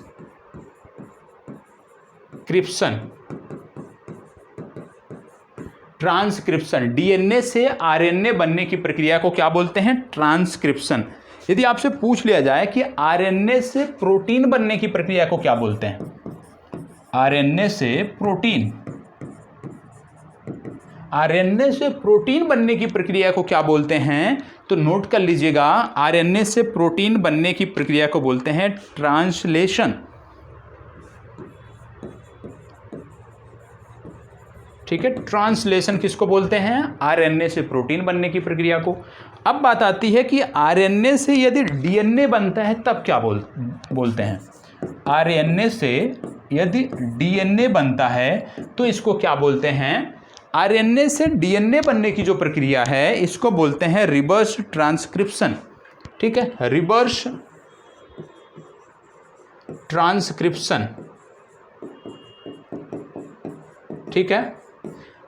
डीएनए से आरएनए को ट्रांसक्रिप्शन, आरएनए से डीएनए को रिवर्स ट्रांसक्रिप्शन बोलते हैं। ये नोट कर लीजिएगा, पूछा जाने वाला फैक्ट है। कुछ फैक्ट आपको और बता दें कि भाई जेनेरिक स्ट्रक्चर आरएनए रूपी जेनेटिक मटेरियल में पाया जाता है, आपको याद होना चाहिए। वायरस के अंदर, जैसे अभी कोविड आया था, ठीक है, तो यदि आपसे पूछ लिया जाए भाई कोविड के अंदर क्या पाया जाता है, कोविड नहीं, वायरस के अंदर क्या पाया जाता है? वायरस जो होता है इसके अंदर डीएनए पाया जाता है, आरएनए पाया जाता है, या आरएनए प्लस डीएनए दोनों पाया जाता है। यदि आपसे पूछ लिया जाए तो आपका जवाब होना चाहिए कि भाई वायरस के अंदर या तो डीएनए होगा या तो आरएनए होगा। दोनों एक साथ वायरस के अंदर नहीं पाए जाते हैं। वायरस के अंदर या तो डीएनए होगा या तो आरएनए होगा। अब यदि हम बात कर लें कोरोना वायरस की बात कर लें, तो कोरोना वायरस में आरएनए पाया जाता था, ठीक है, कोरोना वायरस में आरएनए पाया जाता था, ये आपको पता होना चाहिए। और जब आरटीपीसीआर आप करते थे, आरटीपीसीआर कराने जाते थे ना, कोविड की जांच कराने जाते थे, तो ये जो उसका वायरस होता था आरएनए, उसी आरएनए को पहले डीएनए में कन्वर्ट किया जाता था और आरएनए को डीएनए में कन्वर्ट कर फिर आरटीपीसीआर किया जाता था। और आरएनए से डीएनए की प्रक्रिया को क्या बोलते हैं? Reverse transcription. मतलब कोविड के दौरान जब आरटीपीसीआर जांच होती थी उससे पहले रिवर्स ट्रांसक्रिप्शन की प्रक्रिया होती थी, जिसमें वायरस के आरएनए को डीएनए में बदला जाता था और फिर आपका आरटीपीसीआर होता था। ये आपको पता होना चाहिए। आप जानते हैं कि गंगा नदी का पानी है। गंगा नदी का पानी आप सुनते आए होंगे कि भैया कभी भी उसमें स्मेल नहीं आती, कभी खराब नहीं होता। क्यों? बहुत सारे लोग बहुत कुछ बोलते हैं, लेकिन वैज्ञानिक रूप से यदि हम देखें तो इसमें जीवाणु भोजी बैक्टीरिया पाए जाते हैं। और ये जो जीवाणु भोजी बैक्टीरिया हैं, ये जो हानिकारक बैक्टीरिया होते हैं उनको समाप्त कर देते हैं, ठीक है, कि उनको भोजन के रूप में ग्रहण करते हैं, उनको समाप्त कर देते हैं। और इसी के कारण आप देखते होंगे कि गंगा का जो जल है वो लंबे समय तक शुद्ध रहता है, उसमें कोई कमी देखने को नहीं मिलती है। ये भी आपको पता होना चाहिए, ठीक है, बैक्टीरियोफेज की वजह से। अब हम पहुंच रहे हैं और हम बात करेंगे टिश्यू की, हम बात करेंगे ऊतक की। ठीक है, उम्मीद करता हूं इतनी चीजें आपको समझ में आई होंगी। ऊतक, टिश्यू या ऊतक की बात अब यहां पर होने वाली है। ठीक है, और यदि अभी तक की जो चर्चा है वो समझ में आई है, अभी तक की जो चर्चा है वो समझ में आई है, तो प्लीज़ कम से कम एक लाइक, एक शेयर और एक कमेंट अवश्य कर दीजिएगा।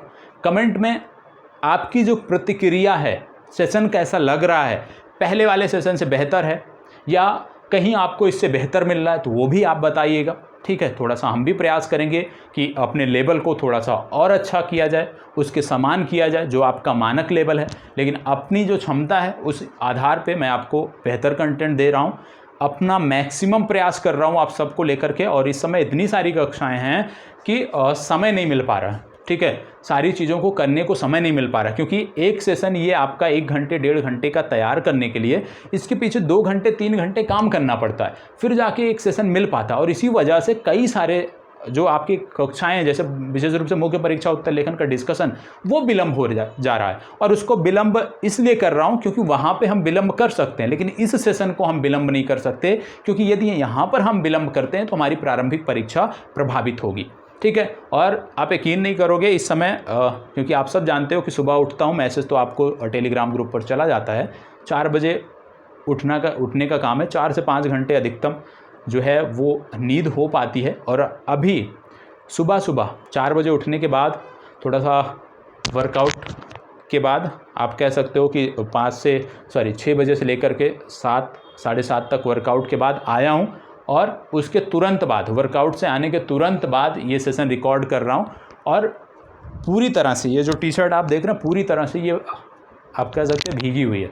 ठीक है, तो मेहनत आपके लिए की जा रही है, बस ज़रूरी है कि इस मेहनत को सार्थक बनाएं। ये सेशन प्रासंगिक रहे आज भी और आने वाले परीक्षाओं के लिए भी, इसके लिए आप सबसे थोड़ा सा सहयोग चाहिए। ठीक है, अब ऊतक की बात हम करने वाले हैं, टिश्यू की बात करने वाले हैं।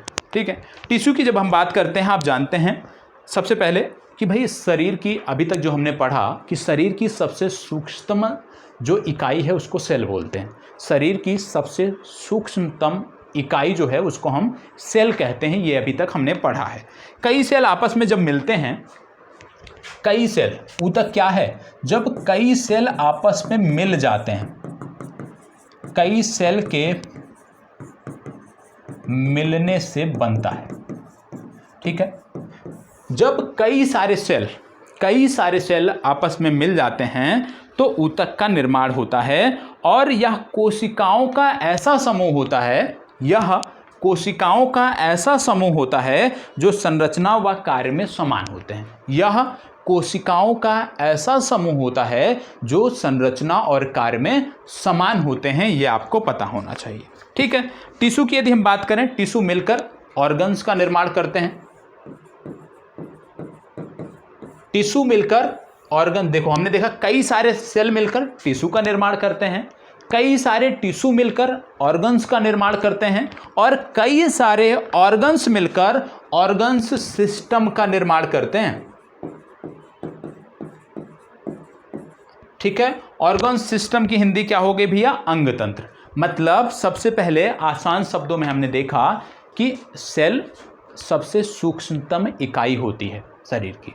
ठीक है, दूसरा हमने देखा कि कई सारे सेल मिलकर ऊतक का निर्माण करते हैं, और कई सारे ऊतक मिलकर एक ऑर्गन्स का निर्माण करते हैं, और कई सारे ऑर्गन्स मिलकर ऑर्गन्स सिस्टम का निर्माण करते हैं, अंग तंत्र का निर्माण करते हैं। और जब अंग तंत्र कई सारे मिल जाते हैं तो एक शरीर बन जाती है। ठीक है, यहां तक कि हमने चर्चा आसान शब्दों में कर ली, तो इसको जिस प्रकार से मैंने बताया है उसी तरह से आपको नोट कर लेना है। अब ऊतक की यदि हम बात करें तो ऊतक 2 प्रकार के देखने को मिलते हैं। टिश्यू प्रकार 2 प्रकार के देखने को मिलते हैं। एक है पादप ऊतक, जिसको बोलते हैं प्लांट टिश्यू।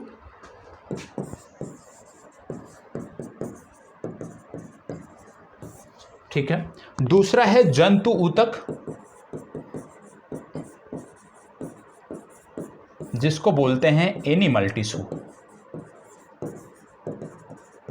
ठीक है, पादप ऊतक और जंतु ऊतक दो प्रकार आपको देखने को मिलते हैं। प्लांट टिश्यू और एनिमल टिश्यू, दो नाम से हम इसको जानते हैं। आगे बढ़ते हैं।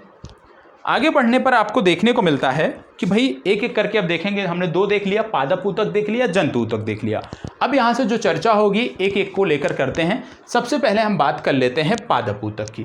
पादप ऊतक की जब हम बात करते हैं तो आपको देखने को मिलता है कि ये जो पादप ऊतक होता है ये पुनः दो भागों में विभक्त होता है। पुनः दो भागों में विभक्त होता है। पहले की यदि हम बात करें तो इसको बोलते हैं मेरिस्टेमेटिक। ठीक है, यदि उच्चारण में कहीं कोई कमी होगी भैया, हम भी हिंदी भाषी हैं तो उसको इग्नोर कर लीजिएगा।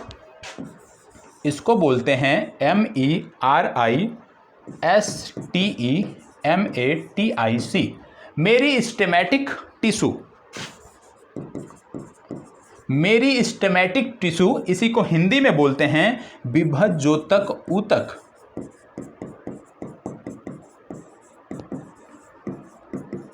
ठीक है, मेरिस्टेमेटिक टिश्यू या विभज्योतक ऊतक इसको हिंदी में बोलते हैं, ये आपको पता होना चाहिए।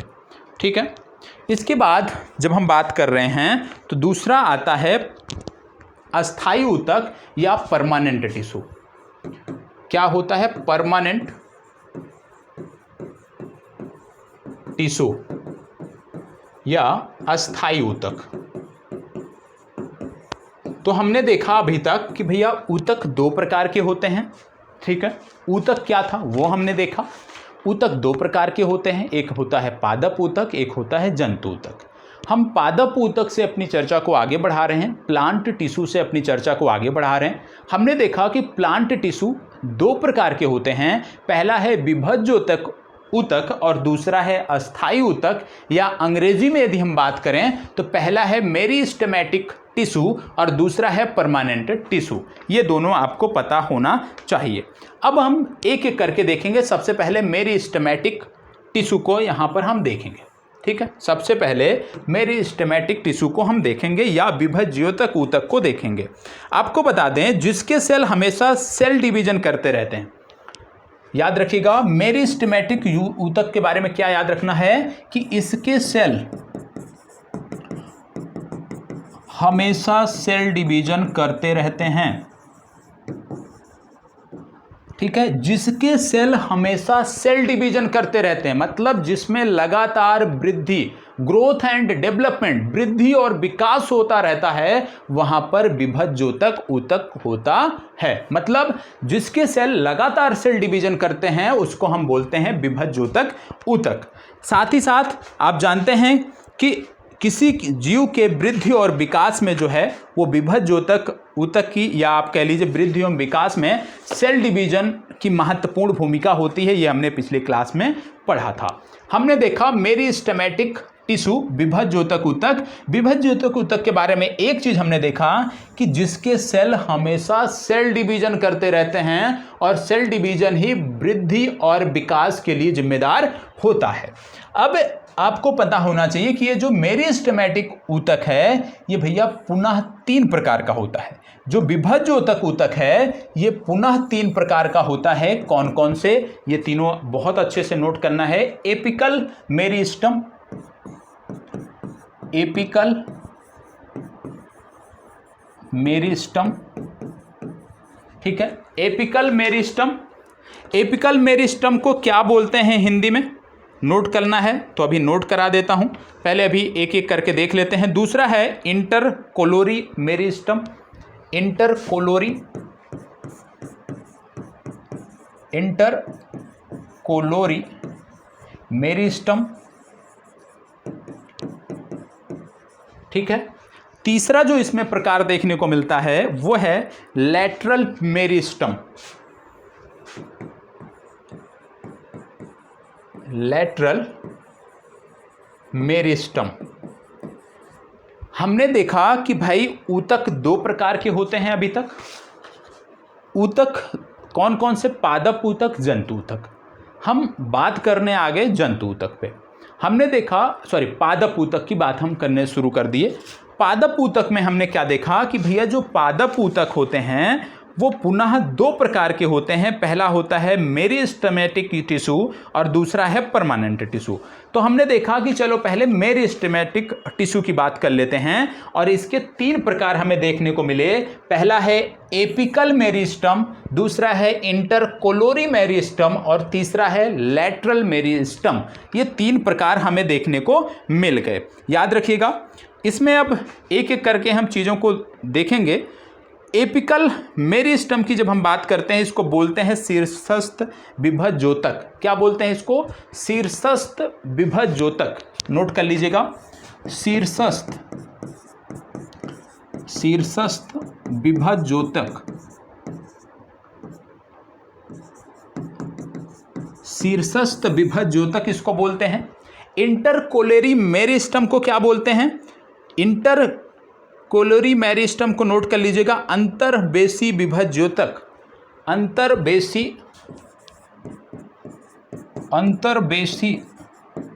विभज्योतक, ठीक है, अंतर्बेसी विभज्योतक। और लैटरल मेरिस्टम को हिंदी में क्या बोलते हैं? इसको बोलते हैं पार्श्व विभज्योतक। क्या बोलते हैं इसको? इसको बोलते हैं पार्श्व विभज्योतक, ठीक है। तो हमने देखा कि भाई ये तीन प्रकार का होता है और इसके तीनों प्रकार में मेरिस्टेमेटिक टिश्यू में तीन प्रकार। एपिकल को बोलते हैं शीर्षस्थ विभज्योतक ऊतक। दूसरा इंटरकोलोरी, जिसको बोलते हैं अंतर्बेसी विभज्योतक ऊतक। तीसरा लैटरल मेरिस्टम, जिसको बोलते हैं पार्श्व विभज्योतक ऊतक। तीनों प्रकार हमने देख लिया। अब यहाँ पर एक एक की हम बात करेंगे और यहाँ से अब चीज़ों को ध्यान से समझना है, इन तीनों प्रकार को याद रखना है, ठीक है। अब यहाँ पे एक चित्र मैं बनाता हूँ और इसी के माध्यम से हम समझेंगे। एक चित्र बना रहा हूँ क्योंकि हम पादप की बात कर रहे हैं। तो एक मान लो ये पौधा है, ठीक है, ये बेस है, ग्राउंड है ये, और इसकी जड़ें कुछ इस प्रकार से आप जानते हैं कि जैसे जैसे पेड़ बढ़ता है ऊपर, उसकी जड़ें गहराई में भी बढ़ती हैं। कुछ इस प्रकार से आपने देख लिया। अब इसमें यदि हम बात करें, क्योंकि हमने देखा कि भाई पेड़ नीचे भी बढ़ रहा है, जड़ें भी बढ़ रही हैं और पेड़ ऊपर भी धीरे धीरे लंबाई भी बढ़ रही है।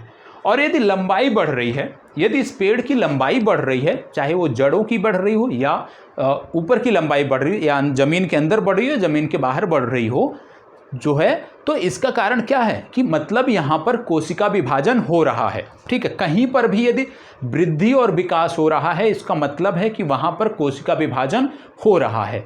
और यदि यहाँ पर कोशिका विभाजन हो रहा है, चाहे शीर्ष पर जो ऊपर की तरफ बढ़ रहा है लंबाई, या जड़ों में, जड़ें जो बढ़ रही हैं, गहराई में बढ़ रही हैं सीधे, तो यहाँ पर कोई ना कोई जिम्मेदार है, ठीक है। अब ये जो कोशिका विभाजन है, इसके पीछे जिम्मेदार कौन है?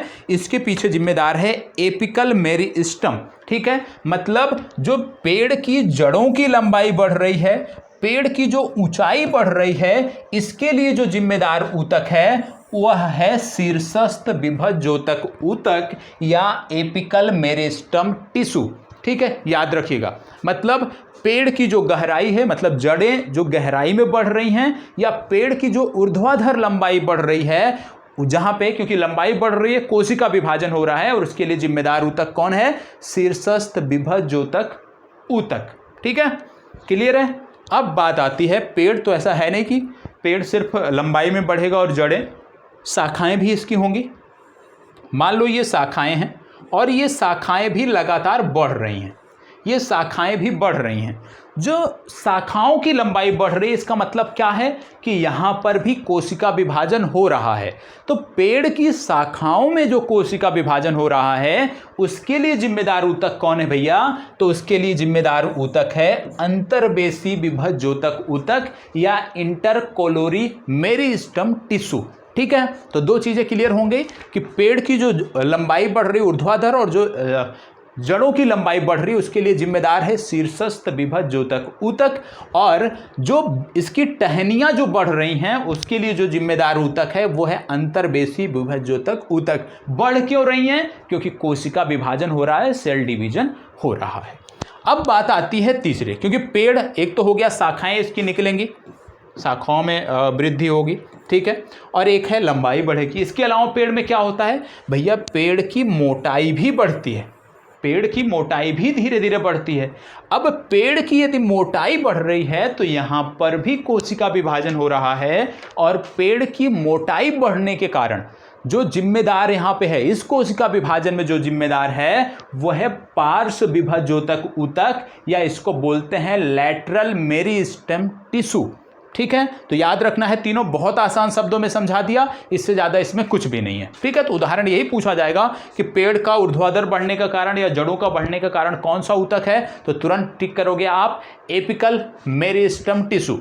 यदि आपसे पूछ लिया जाए जो शाखाएं बढ़ रही हैं तो आप टिक करोगे कि इंटरकोलोरी मेरिस्टेम टिश्यू। यदि आपसे पूछ लिया जाए पेड़ की मोटाई तो आप टिक करोगे लैटरल मेरिस्टेम टिश्यू, ठीक है। तो ये चीज़ें आपकी क्लियर होनी चाहिए, ठीक। अब आगे बढ़ते हैं, इसको नोट कर लीजिएगा, ठीक है, इसको नोट कर लीजिएगा। तो पहला प्रकार हमने जो आप कह सकते हो कि जो हमने देखा, क्या देखा, मेरिस्टेमेटिक टिश्यू के बारे में जो हमने देखा, मतलब मेरिस्टेमेटिक टिश्यू के बारे में, विभज्योतक ऊतक के बारे में जो हमने देखा, तो विभज्योतक ऊतक के तीनों प्रकारों को हमने पढ़ लिया। और जब हमने देखा था पादप ऊतक को, तो पादप ऊतक को दो भागों में वर्गीकृत किया था। पहला था विभज्योतक ऊतक और दूसरा था अस्थायी ऊतक। तो पहले की चर्चा पूरी हो गई, अब हम बढ़ते हैं अस्थायी ऊतक पर, ठीक है। अस्थायी ऊतक पर हम बढ़ते हैं, अस्थायी ऊतक के बारे में अब हम बात करने वाले हैं, ठीक है। दूसरा, अब यहाँ पे दूसरा प्रकार इसका हम देखेंगे परमानेंट टिश्यू या अस्थायी ऊतक। तो पहला क्लियर हो जाना चाहिए, परमानेंट टिश्यू या अस्थायी ऊतक, ठीक है। अस्थायी ऊतक की यहां पर अब हम बात करेंगे। अस्थायी ऊतक की जब हम बात कर रहे हैं तो सबसे पहले इसका निर्माण कब होता है? इसका निर्माण भैया तब होता है जब सेल डिवीजन बंद हो जाता है, ठीक है। जब सेल डिवीजन बंद हो जाता है तब इसका निर्माण होता है। मतलब पेड़ पौधे के किसी भी भाग में जब वृद्धि और विकास रुक जाता है तब वहां पर अस्थायी ऊतक का निर्माण होता है। सेल डिवीजन बंद तो अस्थायी ऊतक आपका आ गया। इसके दो प्रकार देखने को मिलते हैं, इसके दो प्रकार देखने को मिलते हैं। पहला प्रकार क्या है? पहला है सामान्य अस्थायी ऊतक। पहला है सामान्य अस्थायी ऊतक, ठीक है, सामान्य अस्थायी ऊतक। दूसरा है जटिल ऊतक, दूसरा है जटिल ऊतक, कॉम्प्लेक्स टिश्यू। और जटिल ऊतक के दो प्रकार आप सब जानते होंगे, जाइलम और फ्लोएम। जाइलम और फ्लोएम, ये दो प्रकार आप सब जानते होंगे। तो हमने देखा अस्थायी ऊतक जो है इसका निर्माण तब होता है जब सेल डिवीजन बंद हो जाता है। इसके दो प्रकार होते हैं, सामान्य अस्थायी ऊतक और दूसरा होता है जटिल ऊतक। ये दोनों प्रकार हमने यहाँ पर देखे। हमने देखा कि जटिल ऊतक के दो प्रकार होते हैं, जाइलम और फ्लोएम। अब बात कर लेते हैं सबसे पहले सामान्य अस्थायी ऊतक की। सामान्य अस्थायी ऊतक की जब हम बात कर रहे हैं भैया, तो आपको पता होना चाहिए कि ये जो सामान्य अस्थायी ऊतक है इसके तीन प्रकार देखने को मिलते हैं। इसके तीन प्रकार देखने को मिलते हैं, ठीक है। पहला है मृदुतक। मृदुतक, मृदुतक की इंग्लिश क्या है नोट कर लीजिएगा। इसको बोलते हैं पैरेनकाइमा, ठीक है। क्या बोलते हैं? पैरेनकाइमा। पैरेनकाइमे काइमा इसको बोलते हैं, मृदुतक को बोलते हैं पैरेनकाइमा। दूसरा है स्थूल कोण ऊतक। स्थूल कोण ऊतक। स्थूल कोण ऊतक की यदि हम बात करें तो इसकी अंग्रेजी है कोलेनकाइमा। कोलेनकाइमा, ठीक है, कोलेनकाइमा। तीसरा इसका जो प्रकार देखने को मिलता है उसको बोलते हैं दृढ़ोतक। क्या देखने को मिलता है इसको? दृढ़ोतक, दृढ़ोतक बोलते हैं। दृढ़लो, जो दृढ़ प्रतिज्ञा वाला दृढ़ है उसी की बात हो रही है, दृढ़ोतक बोलते हैं इसको। और इसकी इंग्लिश क्या है? इसको बोलते हैं सैक्रेनकाइमा, ठीक है, सैक्रेनकाइमा। SCLERENCYMA, इसको बोलते हैं कैलरन काइमा। ठीक है, ये साइलेंट होता है यहाँ पे, तो कैलरन काइमा इसको बोलते हैं, ये आपको पता होना चाहिए। दृढ़ोतक, स्थूल कोणोतक और मृदोतक 3 प्रकार इसके होते हैं। अब एक एक करके हम यहाँ पे देखेंगे। सबसे पहले जो यहाँ पे हम देखने वाले हैं वो हम बात करेंगे पैरेन्काइमा की। पैरेन्काइमा या मृदुतक की यहाँ पे हम बात करने वाले हैं। पैरेन्काइमा या मृदोतक, इसकी हम बात करने वाले हैं सबसे पहले। ठीक है, पैरेन्काइमा या मृदोतक, सबसे पहले इसी की हम चर्चा करने वाले हैं। पैरेन्काइमा या मृदुतक। पैरेन्काइमा या मृदुतक की बात करें तो सबसे पहले आपको बता दें, इसका जो सेल वॉल होता है, सेल वॉल जो होता है सेलुलोज का बना होता है। सेलुलोज पहला, इसका सेल वॉल सेलुलोज का बना होता है। यह जीवित कोशिका से, ये जरूर याद रखिएगा, इसको अंडरलाइन कर लीजिएगा, यह जीवित कोशिका से मिलकर बना होता है। यह जीवित कोशिका से मिलकर बना होता है, ये आपको पता होना चाहिए। सॉफ्ट होता है, फ्लेक्सिबल होता है, सॉफ्ट होता है, फ्लेक्सिबल। ठीक है, सॉफ्ट होता है, फ्लेक्सिबल होता है। इसमें हरित लवक भी पाया जाता है, हरित लवक भी पाया जाता है, नोट कर लीजिएगा, हरित लवक भी पाया जाता है। और यहाँ पे जो हरित लवक पाया जाता है, इस हरित लवक को बोलते हैं क्लोरेन्काइमा, CHLOREN काइमा, CHYMA। ठीक है, तो याद रखिएगा क्लोरेन्काइमा बोलते हैं जो इसमें हरित लवक पाया जाता है। इतनी जानकारी आपको होनी चाहिए। आप जानते होंगे कि बहुत सारे पौधे ऐसे होते हैं जो जल में तैरते हैं, बहुत सारे पौधे ऐसे होते हैं जो जल में तैरते हैं, और जल में तैरने वाले पौधों के जो मृदुतक होते हैं उनके बीच बीच में यदि हम बात करें, जल में जो तैरने वाले पौधे हैं उनके मृदुतक के बीच बीच में खाली गुब्बारे की तरह संरचना पाई जाती है। और इस गुब्बारे की तरह जो संरचना पाई जाती है, इसमें हवा भरी होती है, और उसे क्या कहते हैं, उसे बोलते हैं एरेन्काइमा। क्या बोलते हैं? एरेन्काइमा। ठीक है, जो गुब्बारे की संरचना होती है जिसमें हवा भरी होती है उसको बोलते हैं एरेन्काइमा। ये आपको पता होना चाहिए, इसी के कारण पौधे तैरते हैं। तो ये कहाँ पे पाया जाएगा पौधे में? पौधे का वह भाग जो हरित लवक है, हरा होना चाहिए। ठीक है, जो लचीला होता है, जो फ्लेक्सिबल होता है, ठीक है, वहाँ पे आपको देखने को मिलता है पैरेन्काइमा।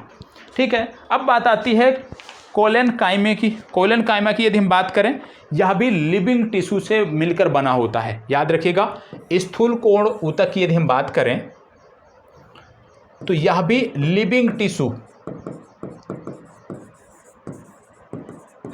टिश्यू से मिलकर बना होता है। ये बहुत महत्वपूर्ण है, इसको अंडरलाइन करते रहिएगा। लिविंग टिश्यू से मिलकर बना होता है। और यहाँ पे यदि हम सेलुलोज की सेल वॉल की बात करें तो इसका जो सेल वॉल होता है वो सेलुलोज प्लस पैक्टिन का बना होता है। किसका बना होता है? सेलुलोज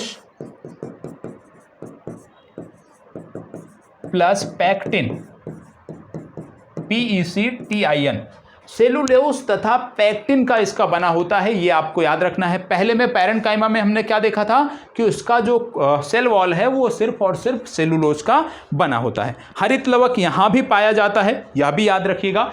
ये सॉफ्ट नहीं होते हैं, ये हार्ड होते हैं। जहाँ भी ये होगा ये हार्ड होगा लेकिन फ्लेक्सिबल होगा, हार्ड होगा लेकिन फ्लेक्सिबल होगा। जैसे कोई टहनी है, टहनी क्या है? हार्ड है, ठीक है, लेकिन फ्लेक्सिबल होती है, लचीली होती है। तो ये मान लो टहनी में एक प्रकार से आप कह सकते हो। यह प्लांट को यांत्रिक मजबूती प्रदान करता है। जो पौधा होता है उसको यांत्रिक मजबूती प्रदान करता है। जैसे कोई टहनी है, ठीक है, हवा चलती है, आंधी आती है तो फ्लेक्सिबल होती है ना, टहनियाँ मूव करती है ना, टूटती तो नहीं है ना जल्दी। जो टूट जाती है उसमें ये नहीं होगा। जहाँ पे फ्लेक्सिबल है, जो टूटती नहीं, जो लहराती हैं, वहाँ पे ये देखने को मिलता है, क्योंकि वहाँ पे यांत्रिक सपोर्ट ये देता है उस टहनी को, जिससे वो मूव करती है और टूटती नहीं है। ये आपको पता होना चाहिए। ठीक है, ये देख लिया हमने। प्लांट को यांत्रिक मजबूती प्रदान करता है, ये आपको पता होना चाहिए। अब बात आती है कि क्लेरेन्काइमा की, ठीक है, या दृढ़ोतक की हम बात करते हैं, ठीक है। क्लेरेन्काइमा या दृढ़ोतक की यदि हम बात करें तो सबसे पहली बात कि भैया ये कठोर होता है, ठीक है, ये कठोर होता है, ठीक है। फ्लेक्सिबल भी ये नहीं होता है, नॉन फ्लेक्सिबल होता है, कठोर होता है, ठीक है। और क्या होता है इसमें लिग्निन की एक परत पाई जाती है, लिग्निन की परत पाई जाती है, लिग्निन की परत पाई जाती है, ये आपको पता होना चाहिए। लिग्निन की परत पाई जाती है, ये निर्जीव ऊतक होते हैं। याद रखिएगा, अभी तक पहले और दूसरे में हमने क्या देखा था कि लिविंग टिश्यू जीवित ऊतक होते हैं, ये क्या होता है, निर्जीव ऊतक होता है। याद रखिए, यही अंतर है, यही प्रीलिम्स में पूछा जाता है ऐसे ही, तो याद रखिएगा ये निर्जीव ऊतक होते हैं, नॉन लिविंग टिश्यू, निर्जीव ऊतक, इसका संबंध निर्जीव ऊतक से है, ठीक है। अब भैया यदि मैं आपसे पूछ लूँ सामान्य तौर पे, इतनी जानकारी तो होनी चाहिए कि मान लो प्लांट की हम बात कर रहे हैं, पौधे की हम बात कर रहे हैं, पौधे में निर्जीव ऊतक कहाँ होता है। कोई भी पौधा है, ठीक है, जैसे नीम का पेड़ होगा आपके यहाँ, ठीक है, नीम के पेड़ के साथ मान लीजिए बरगद का पेड़ या कोई भी इस तरह का पेड़, शीशम बोलते हैं, उसका पेड़ होगा। तो बहुत सारे जो वृक्ष हैं उसमें ये आपको कहाँ देखने को मिलता है, निर्जीव ऊतक कहाँ देखने को मिलता है। आप इसको सोचिए थोड़ा सा। आप देखिए, मान लीजिए ये पेड़ है, तो आप देखते होंगे कि पेड़ में छाल होती है, पुरानी छाल, पुरानी छाल। नीम का पेड़ होगा, आपको देखने को मिलता है पुरानी छाल, ऐसे हाथ से भी निकालते हो ना, वो टुकड़े में बटे होते हैं, निकल जाते हैं, ठीक है, वो निर्जीव ऊतक होते हैं। तो बात हो रही है क्लेरेन्काइमा की, तो ये कहाँ है संबंधित है, ये पेड़ की छाल से संबंधित हो गया, क्योंकि ये निर्जीव ऊतक है। और आपको यह भी बता दें कि यहाँ पे लिग्निन की परत पाई जाती है। जैसे आप उदाहरण के तौर पे अखरोट खाते हैं, अखरोट नहीं खाते होंगे मान लीजिए, तो नारियल तो देखा होगा ना भैया, फोड़ा भी होगा नारियल। तो नारियल के ऊपर जो संरचना देखने को मिलती है, नारियल के ऊपर जो कठोर संरचना देखने को मिलती है, ठीक है, वो क्या होती है, जो रेशा देखने को मिलता है वो क्या होती है, उसका संबंध है किससे, उसका संबंध है आपके दृढ़ोतक से या क्लेरेन्काइमा से उसका संबंध है, क्योंकि वो निर्जीव होता है, ठीक है। तो यदि आपसे प्रश्न में पूछ लिया जाए कि अखरोट की जो खाल है या नारियल का जो रेशा है, जो हार्ड भाग है, उसका संबंध किससे है, तो आप तुरंत दृढ़ोतक टिक करोगे, क्योंकि ये निर्जीव ऊतक से बने होते हैं, ठीक है। इसमें मोम की कई जगहों पे देखने को मिलता है कि मोम की जैसी संरचना पाई जाती है, और मोम की जैसी संरचना होने के कारण क्या होता है, ये जो पौधे होते हैं, आप देखते हैं कई जगह बाढ़, इस समय बाढ़ आ रहे हैं, कई जगहों पे होते हैं कि बहुत सारे वृक्ष होते हैं, वन होते हैं, पूरा डूब जाता है, कुछ दिनों तक, महीनों तक वो पानी में डूबे होते हैं, ठीक है, लेकिन वो पेड़ सुरक्षित रहते हैं, कुछ सीमित समय तक यदि वो डूबे रहते हैं तो सुरक्षित रहते हैं। क्यों? क्योंकि ये जो क्लेरेन्काइमा है, ये जो दृढ़ोतक है, वो उनको मजबूती प्रदान करता है, जो पानी है, जो जल है, उनको अंदर नहीं जाने देता है। इनकी जो बाहर की छाल होती है ना, वो रोकती है, वो अंदर नहीं जाने देती कुछ समय तक, इसलिए वो लंबे समय तक भी पानी में रहते हैं, तो सुरक्षित रहते हैं, ये आपको पता होना चाहिए, ठीक है। तो ये हमने देख लिया कि भैया जो सरल ऊतक थे उनके बारे में हमने देखा, तीनों प्रकार इनका हमने देख लिया, और उम्मीद करता हूँ तीनों चीज़ें आपको समझ में आई होंगी। अब इसके बाद इसका दूसरा प्रकार हमने क्या देखा था, इसका दूसरा प्रकार हमने देखा था जटिल ऊतक, जिसको बोलते हैं कॉम्प्लेक्स टिश्यू। दूसरा हमने देखा था जटिल ऊतक या कॉम्प्लेक्स टिश्यू। जटिल ऊतक या कॉम्प्लेक्स टिश्यू। जटिल ऊतक या कॉम्प्लेक्स टिश्यू की बात करें, आप जानते हैं अस्थायी ऊतक का ये दूसरा प्रकार है जिसकी हम बात करने जा रहे हैं। तो इसका भी वर्गीकरण दो प्रकार से होता है, पूर्व में भी हमने बताया अभी आपको कि एक होता है जाइलम और दूसरा है आपका फ्लोएम। जाइलम और फ्लोएम ये दो प्रकार इनके होते हैं। जाइलम की बात करें तो याद रखिएगा, जाइलम के चार प्रकार आपको देखें। जाइलम 4 पार्ट से मिलकर बना होता है, ये आपको पता होना चाहिए। जाइलम 4 पार्ट से मिलकर बना होता है। कौन कौन से 4 पार्ट हैं इनके? पहला है जाइलम, जाइलम ट्रैक्टिड्स, जाइलम ट्रैक्टिड्स, ये आपको याद कर लेना है। ट्रैक्टिड्स का मतलब क्या होता है? वहनिकाएं, वहनिकाएं, ठीक है। दूसरा आपका हो गया जाइलम वेसल्स, VESSELES, वेसल्स। इसका हिंदी क्या हो गया? इसका हिंदी हो गया वाहिकाएं, वहिकाएं। तीसरा आपका देखने को मिल गया यहां पे, जो तीसरा इनका प्रकार है वो है पैरेन्काइमा। मृदोतक हमने पढ़ा था ना, तो जाइलम पैरेन्काइमा, जाइलम पैरेन्काइमा। और चौथा जिनसे ये मिलकर बने होते हैं जाइलम, इसका नाम है फाइबर्स, फाइबर्स मतलब रेसे, ठीक है। पैरेन्काइमा आपने देखा था मृदोतक। तो ये हो गया, मतलब जाइलम जो है ये चार, आप कह सकते हो 4 पार्ट से मिलकर बना होता है। और ये जाइलम के चारों पार्ट हैं। पहला xylem tracheids, xylem vessels, xylem parenchyma, xylem fibre, ये चारों पता होना चाहिए। फ्लोएम की यदि हम बात करें तो फ्लोएम भी इसी प्रकार से 4 पार्ट से मिलकर बना होता है, जिसमें सबसे पहले आते हैं CB tubes, SEIVE tubes, CB tubes. दूसरा देखने को मिलता है कैंपेनियन सेल,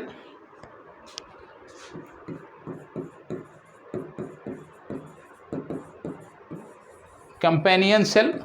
तीसरा इसमें आपको देखने को मिलता है, तीसरा नोट कर लीजिएगा, और रोलियम पैरेन्काइमा,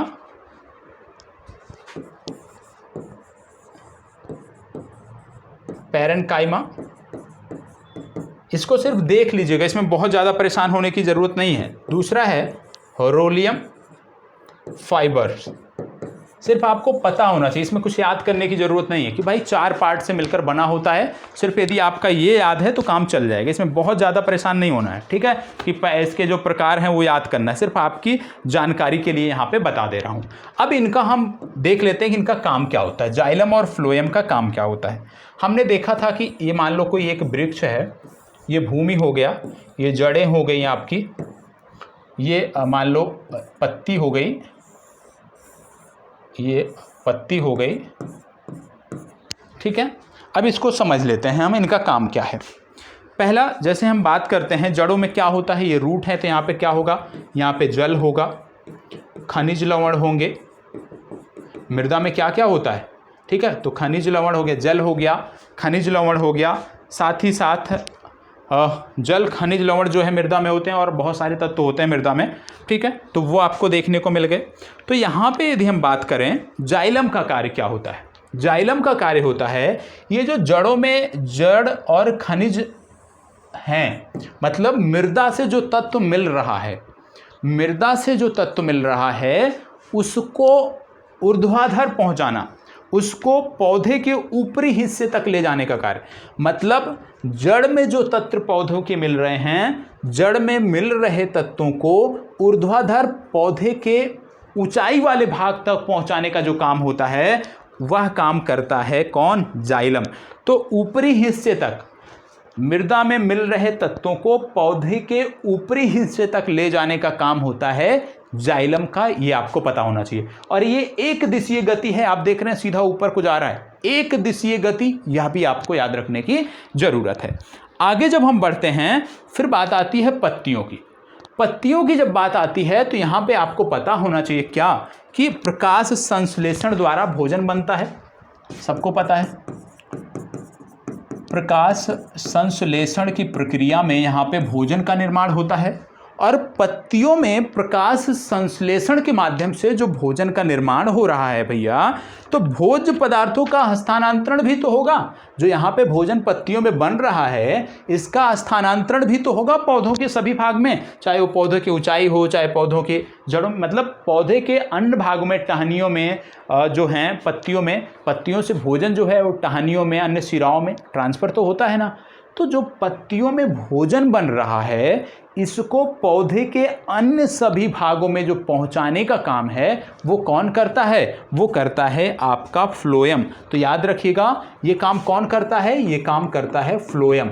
और फ्लोएम, क्योंकि हमने देखा कि पौधों की पत्तियों में बन रहे भोजन को पौधों के अन्य सभी भागों में भेजने का काम। तो मान लो ये कोई एक पौधा है, कुछ इस तरह से इसमें टहनियाँ हैं और यहाँ पे पत्तियों में भोजन बन रहा है, तो ये भोजन यहाँ से यहाँ भी आएगा, यहाँ भी जाएगा, यहाँ भी जाएगा, मतलब इसकी जो दिशा है वो बहुदिशीय है।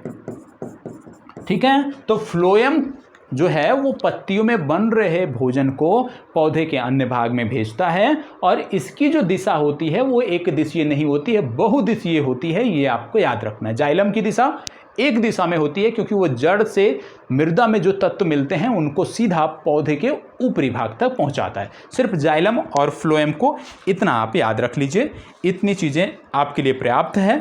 अब जो बात होगी आगे के सेशन में, जो हम बात करेंगे, एक दिन के अंतराल पे आपको ये सेशन मिलेगा, वहाँ पे हम बात करेंगे जंतु ऊतक की। ठीक है, जंतु ऊतक, क्योंकि भैया थोड़ा सा समय लगता है चीज़ों को तैयार करने में और मैनेज नहीं हो पाती हैं, तो आप मान के चलिए आज इसको पढ़ लीजिए आप। ठीक है, आज आपको मिल जा रहा है और प्रयास रहेगा कि परसों फिर एक दिन के अंतराल पे ये चीज़ें आपको मिलती रहेंगी और रविवार के बाद यही प्रयास रहेगा कि और थोड़ा सा जो अन्य कक्षाएं हैं उनको थोड़ा सा और हम सेट कर लें कि डेली बेसिस पे मिलता रहे। लेकिन अभी क्योंकि शुरुआत हमने किया है तो इसको देना है, अनिवार्य रूप से देना है, तो मिलेगा। ठीक है, इसीलिए आप में से बहुत सारे लोग शिकायत करते हो कि उत्तर लेखन की कॉपियाँ सर चेक नहीं हुई, उसका मूल्य थोड़ा सा विलम्ब हो रहा है, लेकिन आप लिखते रहो ना, आप अपना, आपकी जो जिम्मेदारी है ना उसको आप निभाओ। मेरी जो है, एक बार ये चीज़ें हो गई, हम उसको निभाएंगे। ठीक है, और कैसा रहा ये सेशन ज़रूर बताइएगा। अच्छा लगा है तो कम से कम भैया जो मेहनत है ये, ठीक है, इसको थोड़ा सा सराहा जाना चाहिए, इसको लोगों तक पहुंचाना है, क्योंकि नोटिफिकेशन नहीं मिल पाता है, इसलिए आपके मित्र, आपके भाई बहन जो तैयारी कर रहे हैं बीपीएससी की, उन तक भी पहुंचाइए। ठीक है, थोड़ा सा हमारा भी ग्रोथ हो, चैनल का भी थोड़ा सा ग्रोथ हो, क्योंकि निःशुल्क हम आपके लिए दे रहे हैं। और जब से मैं जुड़ा हूँ, आप जान रहे, ज़्यादातर चीज़ें आपके लिए निःशुल्क मिल रही हैं इस चैनल पर, तो थोड़ा सा आपका यहाँ पर योगदान चाहिए। कैसा लगा ये ज़रूर बताइएगा। पिछले दिनों जितने लोगों ने बताया था उससे ज़्यादा संख्या में मुझे इस बार कमेंट बॉक्स में जवाब चाहिए, क्योंकि यदि अच्छा लग रहा है तो यदि यहाँ से थोड़ा सा भी आपको आउटपुट मिल रहा है ना, तो एक कमेंट करने में आपका कुछ नहीं जा रहा है। ठीक है, चलिए, धन्यवाद, बहुत बहुत आभार। मिलते हैं अगले सेशन में और वहाँ पे हम जंतु ऊतक की चर्चा करेंगे। धन्यवाद।